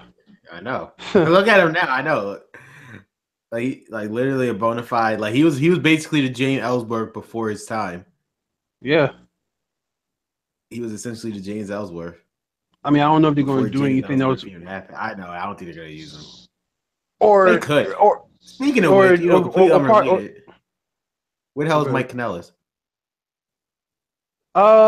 He's with Maria. She's pregnant. Oh, okay. That's what I'm about to say. Where the fuck is Mike Kanellis? Like, I mean, I'm pretty sure he had nothing for him anyway, but he is actually Maria is pregnant, so I'm pretty sure it's like, well, we have nothing really for you, so go home with your wife. No, but go ahead. What were you gonna say? I was gonna say that the one thing you could do with Colin Delaney, you could just put him in the performance center to see if there's anything see if anything to do. Well, we will wait, what the fuck? No, anyway. What was I about to say? Shit. I lost my train of thought. Oh. Well, we were talking about the Bludgeon Brothers and how they killed them. Yeah, but this also tied into the Fashion Files, where we finally realized it was the Bludgeon Brothers, apparently, who attacked Breezango. So a 6-month story finally concludes at Clash of Champions. Wait, who attacked them then? Breezango. Harper and Rowan attacked Breezango. They said they talked about it in the Fashion Files. Ascension explained it. I know that. I know they put the Fashion Files on WWE.com. Makes no fucking sense. But whatever. I guess to attract more viewership to their website, I guess. Yeah, I guess. As you said. Like, I didn't understand why. Next segment, I love this segment. Kevin Owens, Sami Zayn, Occupy SmackDown. This was fucking hilarious. The Yep shirts, which they actually released. Which actually came out with, and they actually on sale. Yep, right now. Right now. Like, holy shit. It was amazing. Like, Kevin Owens, like, he was so enthusiastic. But he was like, all right, he's like, all right, guys, everybody come out. Let's occupy SmackDown. Nobody came out for him. And then Dan Bryan showed up. And it was like, yeah, well, it doesn't matter because Dan Bryan's here and whatnot. And he was saying, look, I know that what Sami is doing is wrong, but I do stand by him. However, just to make sure that it's a fair outcome for Clash of Champions, he will be the second guest referee. So at Clash of Champions now, it's going to be Randy Orton, Shinsuke Nakamura versus Kevin Owens, Sami Zayn. With Shayman and Dan. How's that going to work? I only seen this in SmackDown games. I'm pretty sure the crack team of the WWE writers are backstage. How does this work? They're trying to figure it out now. I think they are because those. I love when Daniel Bryan is the line. He was like, "Me and Shane are gonna work it out." I think you mean the writers are gonna work it out. Yeah. Because I don't know how this actually works. They probably just okay. Now say this, Daniel. All right. After I say this, how is this going to work? We'll figure it out on the way. I will figure out in a couple of days when the pay per view. They're gonna figure out the day of. Because how can it be two like so who's gonna count the pin like who's gonna count the pinfall for like how does this work? Do they both count the pinfall at the same time? It only counts for both of them? Like how does this work? I don't know. It just doesn't. We will see. But it doesn't matter anyway because thanks to the fucking mixed match challenge, Sami Zayn and Kevin Owens are gonna win. So the question really is how they're gonna win, which I'm assuming this case was gonna be Daniel Bryan. Is he turning heel? Is Daniel Bryan turning heel? I don't know. I think he. I think he is, or is all right. There's only one or two ways, because it kind of was leading towards this, and ever it since didn't Survivor happen. Series, they were leading towards this. Yeah, because Shane. I mean, we all remember Daniel Bryan got attacked out of nowhere, and Daniel Bryan. Ever since then, he's been like trying to say something to Shane about that. Like, this was your fault that I got attacked. He started it. I know. He never. He did. Like, Shane doesn't know how to finish stuff, basically. yeah, and then he was just like he wanted to say something to him that next week, and then when he was going to say something to him that next week, Shane was like, you know what? I'm going to go to a hotel for the rest of the night. So he was ducking. And it's like, yeah. So I think he's gonna pay. Basically, I think his reason is, his reason is pretty much just, hey, Shane, you always start this stuff. You don't care who it affects, including your own general manager. Like the whole thing. So yeah, we will see. Well, what I'm thinking is either Shane's going to try to go heel somehow, some way, and then Daniel Bryan's going to stop it, or Daniel Bryan's going to go heel because of the fact that he's helping heal people. Or there's a third option, which I think the main segment kind of alluded to, Randy Orton. Because Sami Zayn did allude to this. He was like, you has always been in the pocket of the McMahons. Ever since Evolution, ever since the Authority, he's always been in the pocket of the McMahons. And Shane McMahon is no different. So it's like maybe Randy Orton was to prove that's not the case.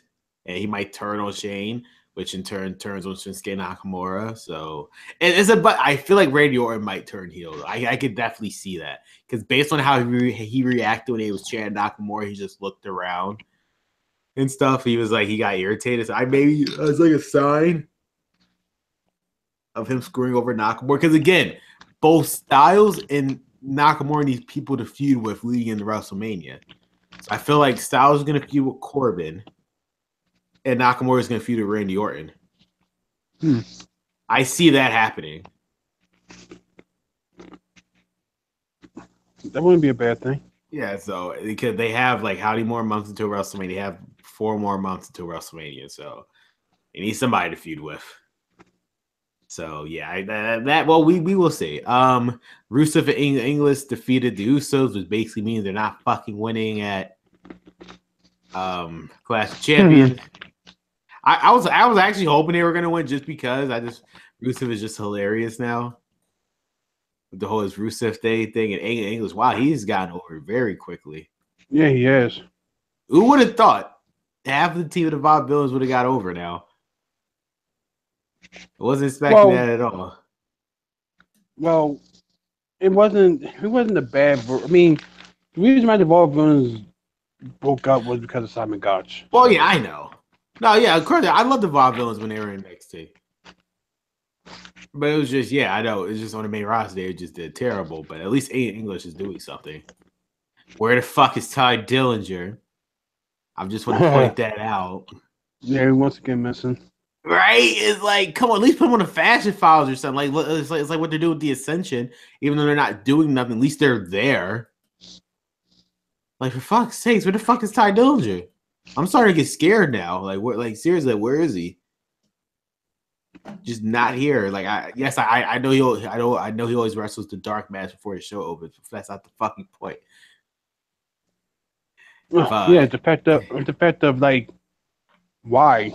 Why? I don't. Why is he fucking wrestling?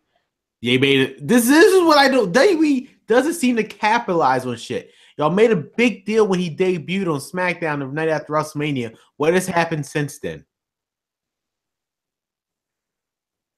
It's like nothing.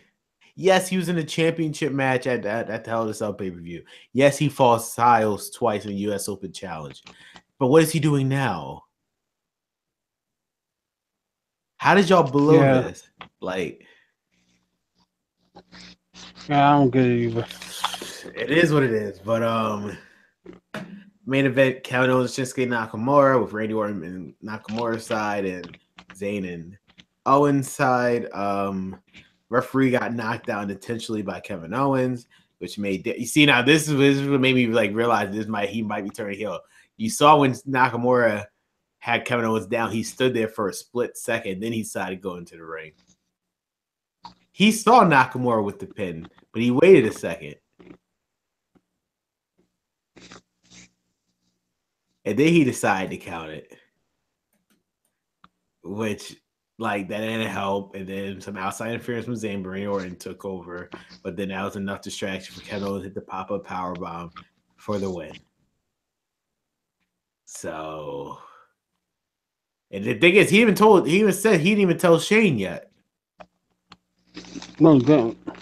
So it's like either Shane didn't watch SmackDown or he's gonna tell him at the pay-per-view.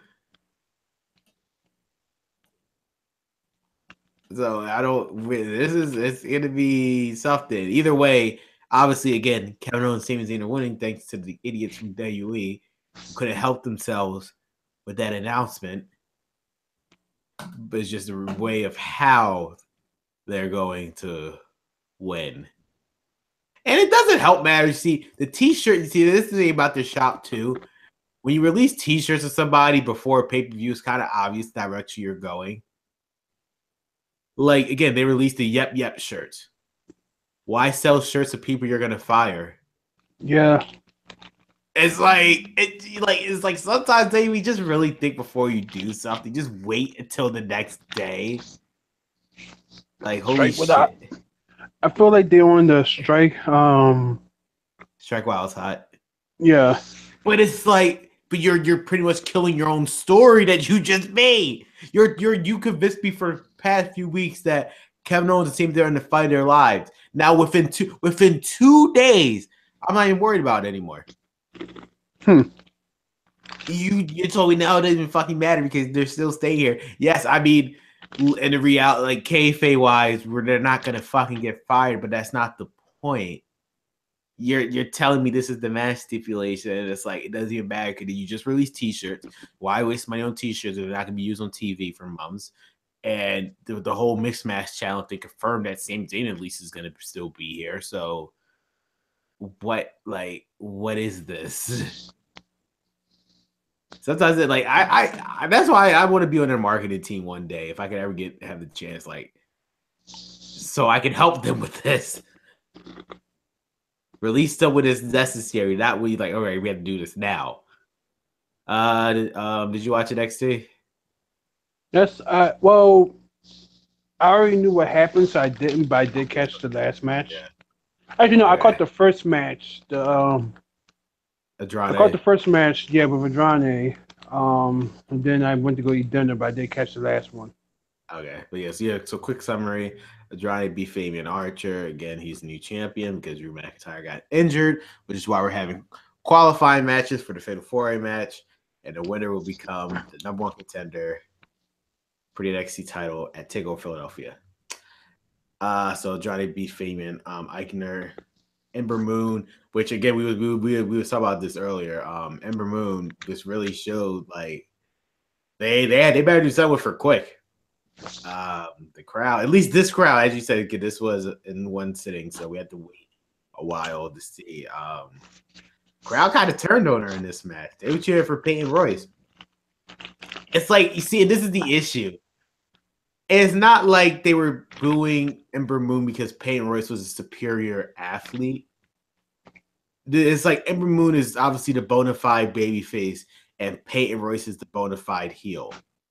Yet somehow Peyton Royce got more cheers than Ember Moon. Something is wrong. Wanna know why? Why? Or at least in my opinion, I think the reason why is because I think people kind of feel a little bad for them. Who, Peyton Royce? Yeah. Well, she got screwed. I'm sorry, but did you watch that match of War Games? She got fucked in that match. Not just that, but also she got fucked in that match. Not just that, but also to the fact of the people that got called up. Yeah, this doesn't make any sense.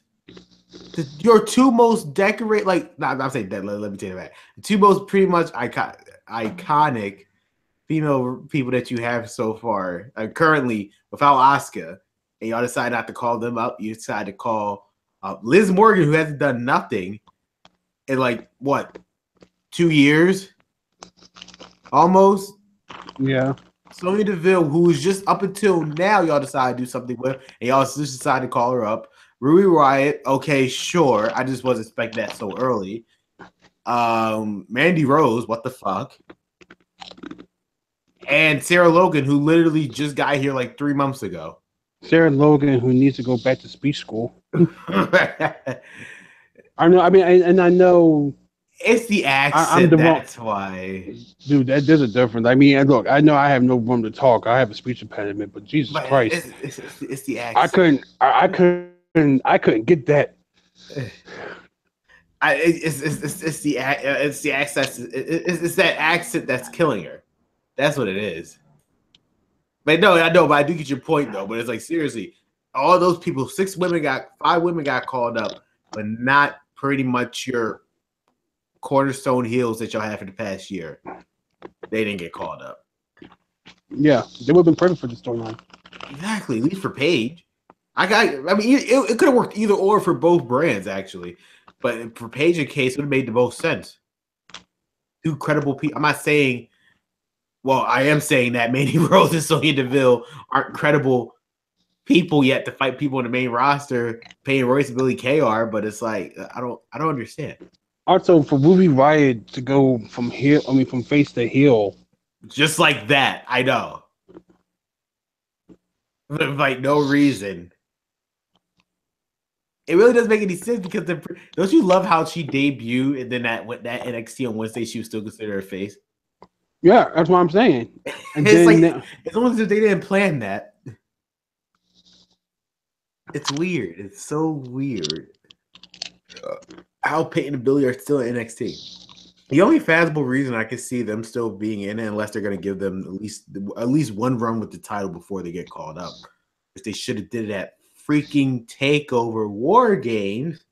Oh, if anything, I feel like Connor show won that, but. Not Connor, Kari, sorry. Well, it was that match was confusing. I'm not gonna lie, because at one point Kairi Sane did fuck up the count where she was supposed to. I forgot who fucked it. The referee had to literally pause for a second just to make sure Kairi got in the ring to break up the pin, and then Peyton Royce, who was literally on top of Nikki Cross. For Ember Moon just to do her for Kairi Sane to do her elbow, but not realize that Peyton Royce in theory was technically on top of Nikki Cross. Why was the referee counting? It just didn't make any sense. Peyton Royce should have won by default, right? She should have won by default right there. It is whatever. Speaking of people who are still in NXT, the fuck are y'all to Pain doing? With who? The Authors of Pain. Yeah, that's a good question. They lost their titles. They lost their rematch. What exactly are they doing? I think they're holding it for something. Maybe a Royal Rumble surprise entrance. Surprise, yeah. That's the only thing I can think of. You know what? I can. Do you want to see who I see them getting paired up with? Who? Jason Jordan as his bodyguards. Jesus Christ. I can see that. But then no. But then what happens with Paul? That's what I'm about to say. They're gonna have to drop Paul Elvering though. That's the issue. That's the only issue. They're gonna have to drop him. They're only freaking voice piece. They can't fucking talk for shit. So yeah. I don't know. So the Austin Pains, I don't know what they're doing. The Street Profits had a promo and a match which they should have saved for a takeover. They decided to do here. Aleister Black versus Adam Cole. It's interesting because I know the result of the Fatal 4-Way and I know what happened in there. It makes me wonder, why did they give this up on a regular NXT? Because based on what happened in that Fatal 4-Way, it seemed obvious that like they're just gonna go back to this match. Unless my only theory was that the Velveteen Dream is gonna somehow get involved and he's gonna be his partner. I can see that happening for Aleister, but otherwise I couldn't fathom why he just gave Aleister Black and Adam Cole away for free. So yeah, there's that. But for 205 Live, the only thing I really want to talk about, I'm glad that Metal League's doing something finally, and an actual storyline, even though it's with fucking Kalisto. But I'm going to ignore that. I'm going to ignore that part. At least Gary Malik is actually in a storyline, but whatever. The last match. So basically, to sum up, this was pretty much Drew Gulak's show. In the beginning, Enzo Amore was mad that Davari lost. And so, I'm going to lead this team by example. So tonight I'm going to face Tony Nese. And everybody's just like, wait, what the fuck? So Drew Gulak, he pleaded with Enzo. He was like, yo, man, you don't have to do this or whatnot. He was, don't worry, man, I'm not going to do whatever. We're going to have a technical spectacle or whatever.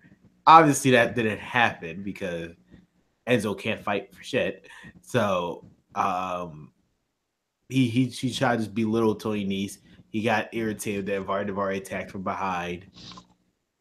Enzo about to do the finishing. Then he told Drew Gulak to come to the ring, and then just to show how loyal he is to the team, and it was just like a tension between him and Enzo. It's just obvious that Drew Gulak is turning face. Because like the second he tagged Tony Nese, he instantly regretted it, and then you can see it by the look on his face. Yeah. So it's like this Monday. It's like if Drew Gulak doesn't win, I would be shocked. I would be completely shocked if Drew Gulak does not win. And if he doesn't win, I can see him screwing over Enzo for the Cruiserweight title, regardless. But yeah, well, we will see. But all right. The last thing we're going to talk about is the Clash of Champions show itself. All right, let's try to make this quick because apparently we're going somewhere. All right. We kind of already run down. Let's do the card, but all right, kickoff. No, I'm not saying that we can do the whole thing, but okay. Oh yeah, trust. Yeah, we're not gonna derail this into something. Zack Ryder versus Mojo Rawley kickoff show. Wait, what was the kickoff show? Zack Ryder versus Mojo Rawley. You want to know about it? You want to know about it because for some fucking reason they decided to just do this on the .com exclusive, and Zack Ryder announced it. Huh.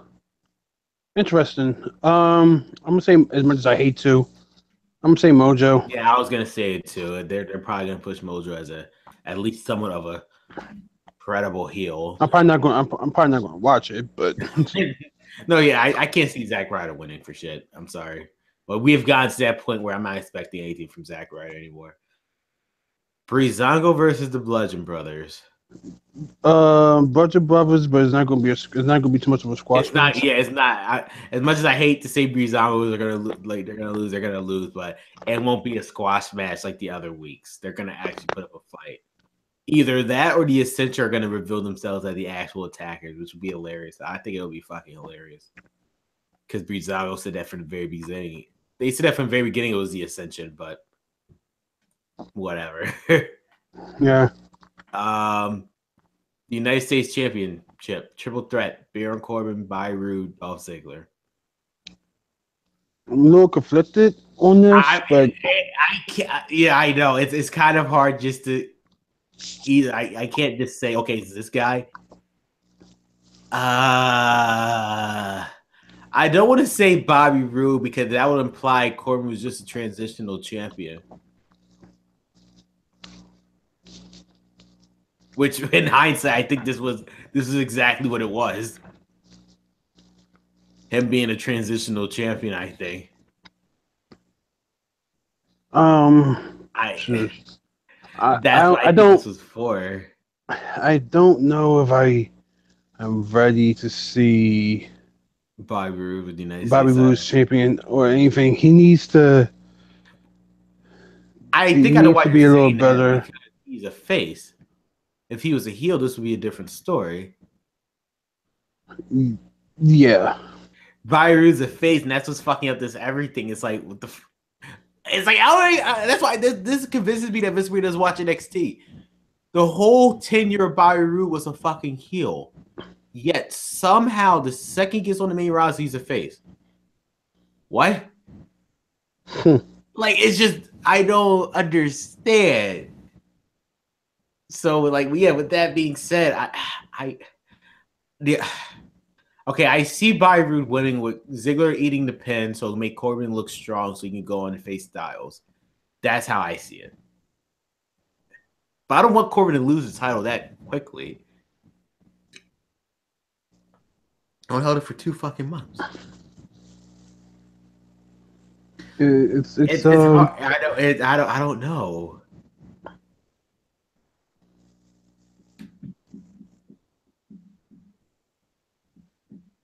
I really don't know. But if I had to bet money, I would if I was a betting man, I have to say Bobby Roode. I'm even saying Bobby Roode.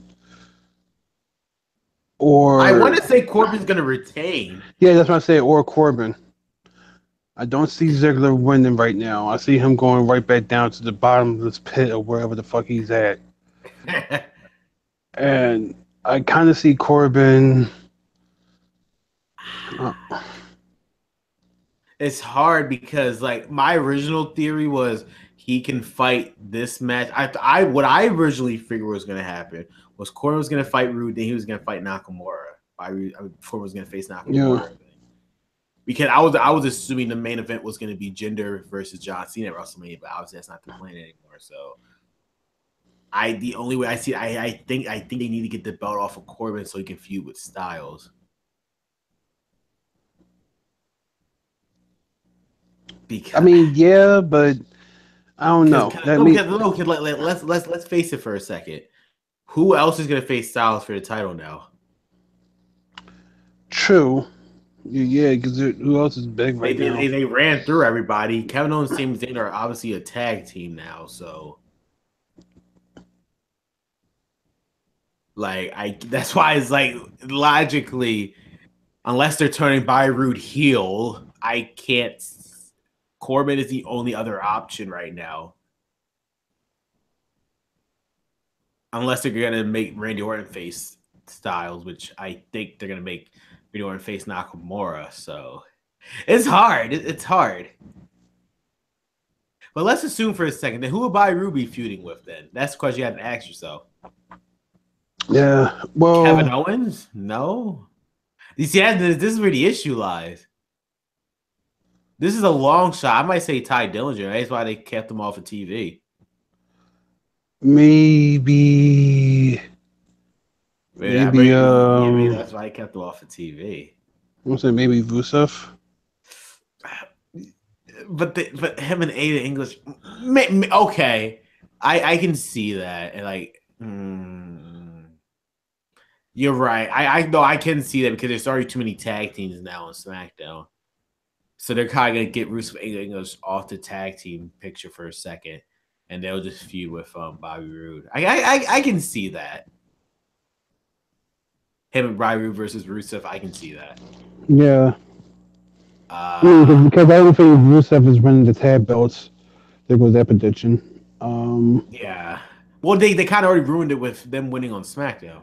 Yeah. So it's like that wasn't gonna happen.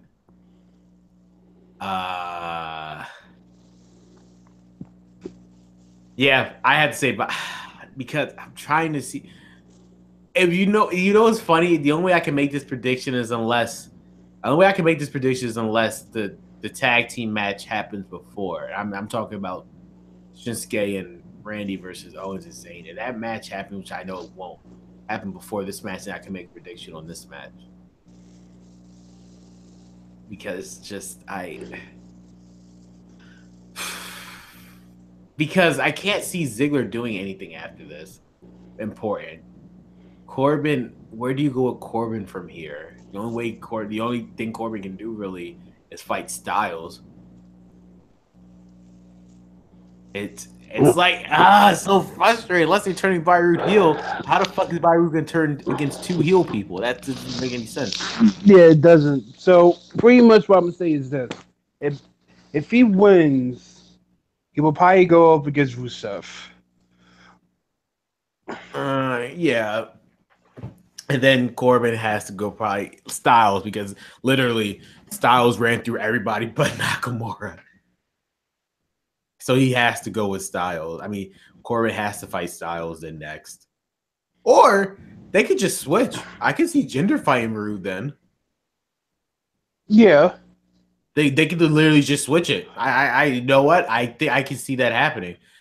They could just make Jinder fight Rude and Corbin fight Styles. Why not? It'll push Corbin up into the main event scene while pushing Jinder Mahal to the mid card scene, which I think that's what they're trying transitioning to do anyway. So we'll see. But I say Bobby Roode. I don't want Corbin to lose yet, but I have to say Bobby Roode. I'm gonna say either Bobby Roode or Corbin. It's a toss up. It'll be funny if we're both wrong and Ziggler somehow fucking steals this.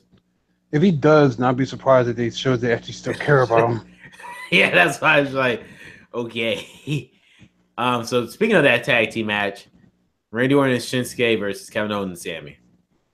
It's already obvious. I know it's already obvious. Since you had said what you said earlier, it's already obvious. With the whole T-shirts and now with him confirmed for the mismatch challenge, obvious that Zayn Owens are winning. The question is who is good. So the real question you're asking yourself is who's screwing over who? Daniel's gonna be heel for the first time in like what? How many years? I can't. Yeah, like.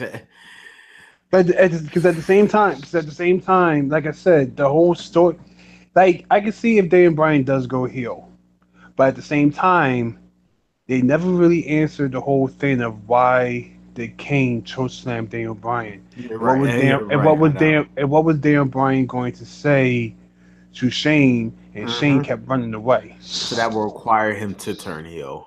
And you know what? No. And based on you're right, because for our theory to be right with Kevin Owens saying didn't go for a tag team title, let's realistically think about it. Why would Shane McMahon allow Kevin Owens saying didn't do anything? Yeah. So I feel like Dan Bryan's gonna win and get Shane McMahon out of power for at least a brief time. And then Kevin Owens saying they can do what they want, which will probably be winning the tag team titles.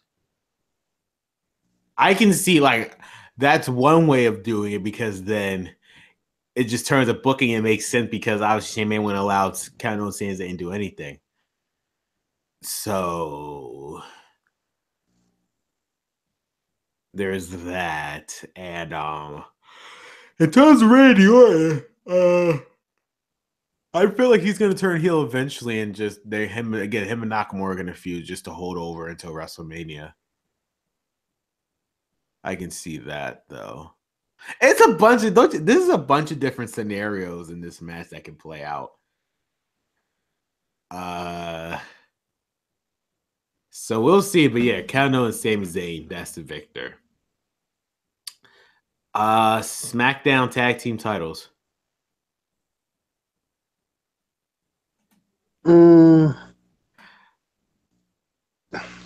I say Benjamin and Gable.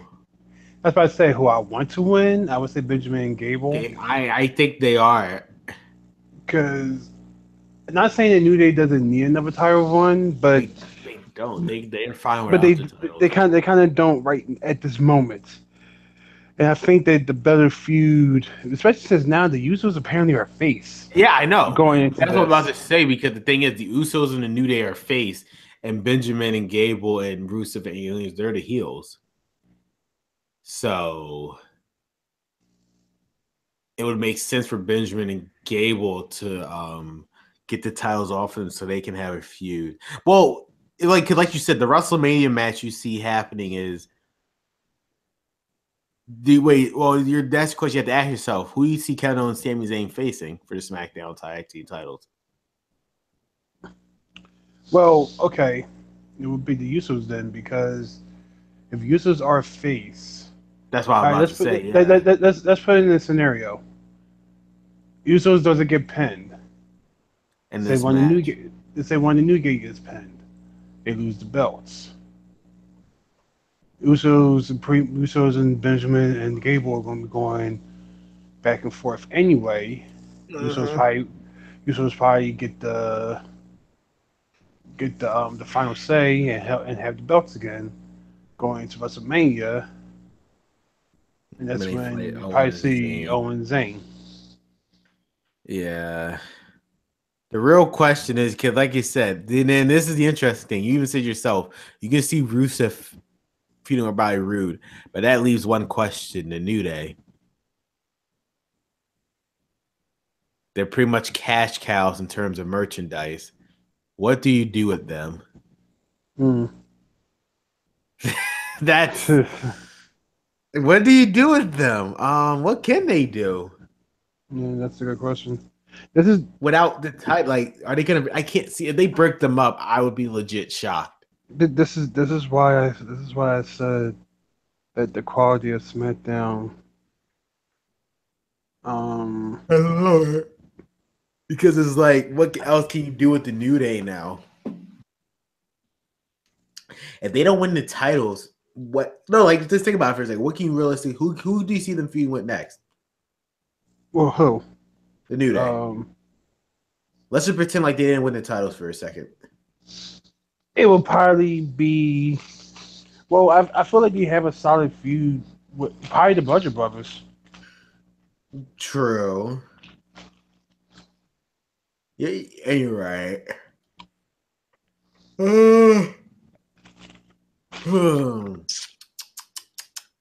Unless the Altars of Pain get called up, Mm. I can't like realistically see like I can't like that's the issue. I can't realistically see anything else new they can do in terms of tag teams.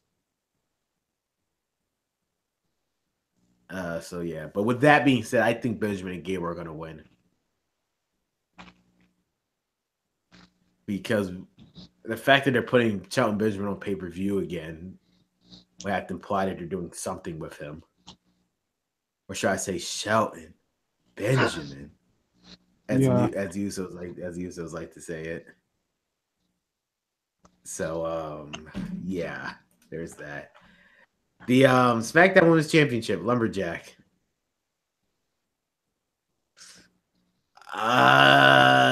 Charlotte wins with Carmella cashing in? I'm gonna say Charlotte wins and that's it. Or No, because it's like where does because again, if the Carmella whole doesn't point cash in by now, then I don't think she ever will.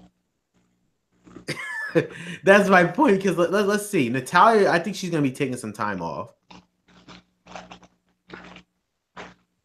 So I think like Carmella has to cash in now. Because let's face who else is Charlotte gonna face now in terms of a feud? Well, it'll be What the can other she do? people. I mean, but Ruby, right? But that would be stupid. Then Carmella's an idiot. Why would you not like? You're gonna let these people who are running rampant on SmackDown Live just take your fucking title that you could have easily took yourself, and then Carmella can't cash in because Ruby Riott basically got bodyguards. So it's like if she's like she put herself in a position where she has to cash in now. Because she doesn't. She pretty much just screwed herself over. Because go look trying to get near the title if you have 2 bodyguards next to Ruby Riott.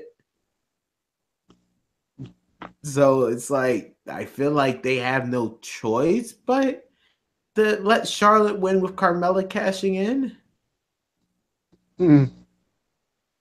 Oh, go. I mean, like that's the only realistic way I see that happening. And the main event, Styles versus Mahal. Styles is winning. If they give the title back to Jinder Mahal, it's not happening. Fuck me sideways. But here, as you say, the main event. You want to know what? What we were talking about earlier. What? About a championship match. Well, I don't think this is going to be the main event. You think the tag team matches? Yeah. I would be inclined to agree with you. The issue with that is that the show is called Clash of Champions. Point, but we were also talking about storyline. I no, do not get me wrong. I 100% because that's the thing with the Hell in a Cell pay-per-view. You would have thought the WWE Championship match would have been the main event so much, but that was obviously never been planned so much so that they didn't put them. They didn't put the match, the only match that warranted a Hell in a Cell match. They even decide to do. That would have kept the Singh brothers out, but they didn't even decide to do that because they felt like Shane and Owens was more important. So I do see where you're coming from. But it's the same thing with the Money in the Bank, where we both knew the Money in the Bank was gonna main event the show. So it's like I can't really. It's called Clash of Champions. That's. I mean, yeah. You're right. Otherwise, the pay-per-view name means nothing. You're right, but what stopped them before? Yeah, you're right. No, and I mean you're 100% right because sometimes the Royal Rumble doesn't even fucking main event the show. Remember when Rock became champion? Yeah, and that's what and you're absolutely right. But it's like I would like to think now if they want to if they do this, then then they better have a new pay-per-view next year then. Because there's no point in Clash of Champions if the title is not the main event. Yes, I know Jinder Mahal sucks, but it's like it's the WWE title. You put your WWE have to hold up their heads and say you put yourself in the situation, so now you gotta live with it. Push on through and just get to the Royal Rumble. Let Jinder Mahal main event this last time, and y'all realize y'all mistake, and go on from there. Yes, I know. If I was in a management position, I would have said obviously Shinsuke and Randy and Zayn and Owens are going to main event the fucking show, obviously. But since it's advertised as every single SmackDown title's on the line, that holds little purpose if the main event is not even for neither title, none of the titles. So no, I mean, so I wouldn't be shocked. I mean. We'll see. I would completely admit I'm wrong and I mean I in the back of my head I did say maybe I can see the tag team match that has so much riding on it that I can see that happening. But I mean it's their fucking title, Ron. For God's sakes. I mean, like I said, you're right. You're right, but at the same time. I know this never stopped them before. I know. The storyline right now. What is the more interesting storyline? The rematch of AJ Styles versus Jinder Mahal. Well, obviously, I know. Which is a rematch from something that happened, 2 months? I'm sorry, 2 months ago. Yeah. And no, you're completely right. Obviously.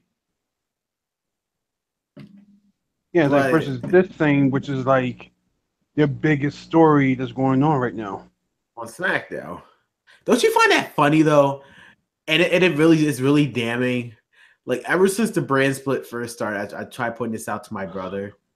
If they wanted, don't you find it funny? They did this in both brand split eras. When the brand split first started, what title was on Raw? the world heavyweight title. Yeah. They made damn sure that title was more important than the WWE title. If they wanted the Universal title, and they wanted the WWE title to be important, they made Universal title blue and gave it to SmackDown. It was obvious from the very beginning that the Universal title was going to be their main fucking title. Don't you love how WWE pushes not their own titles? Yeah. What is with their weird thing that they do? They don't push their own damn title. Because it's kind of stupid because, I mean, like you were just saying, like, the Universal title is on Raw, but Your main fucking title. Yeah, the your main title years is on SmackDown and everything. So it's like it's weird. It's weird. It's like y'all don't want to push the title that y'all had for 50 years. We all rather push the title and give it to someone who, geez, I don't know, doesn't even show up. But hey, this title is more. This title is more important than the title that we had for 50 years. So fuck it. And so that's why for that. So with that being, I would like to think whoever's writing SmackDown, if it's called, that's all I'm saying. It's called Clash of Champions. So, and if the show is called Clash of Titans, then sure, whatever. But it's called Clash of Champions. The main event has to be just like how Backlash. If I was fucking booking the show, Styles and Owens would have fucking main evented for United States title. I wouldn't have gave a fuck because let me tell you something. What am I trying to sell you guys? Jinder Mahal versus Randy Orton or AJ fucking Styles versus Kevin fucking Owens? Which one would you rather have the main event for? Probably Owens and Styles. That's my point. And I don't even give a fuck goes for the United States. I guess in the United States titles may event the pay-per-view because that makes the most sense to me. But they put themselves in this situation with it being called Clash of Champions, and now they have to live with it. Well, now they learned their lessons.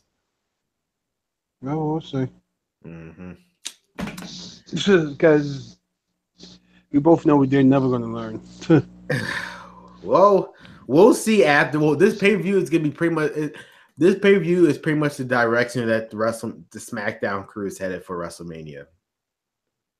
The direction they go. If Styles keep the title, he's keeping it all the way to WrestleMania. If Jinder Mahal wins, then fuck me. Like, hey, fuck me. Yeah, but I don't think that's ever going to happen ever again. To be fair, did you honestly think Goldberg was going to beat Brock Lesnar at Survivor Series? Yes, but not the way he did.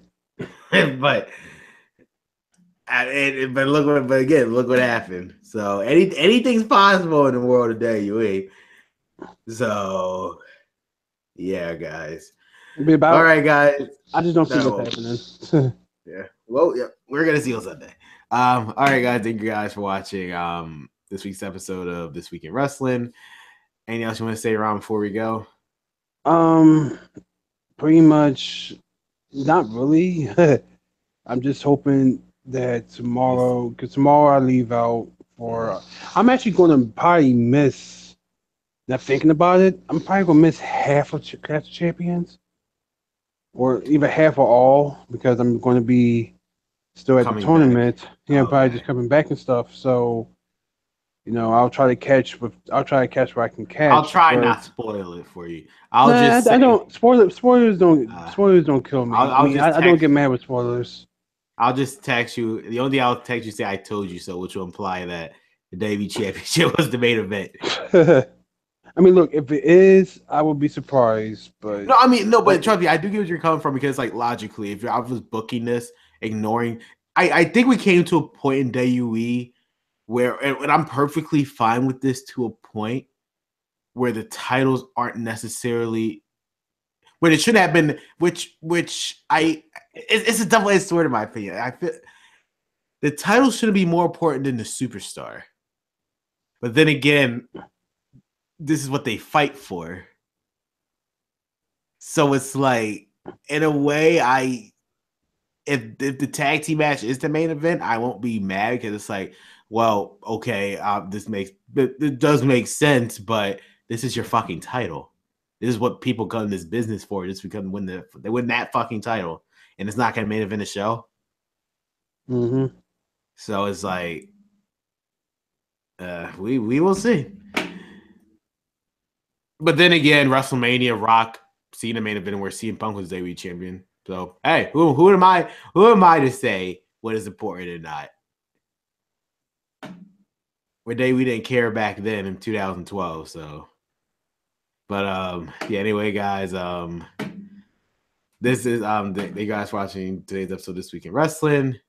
See you guys next week. I don't know what day yet. I'll find out tomorrow.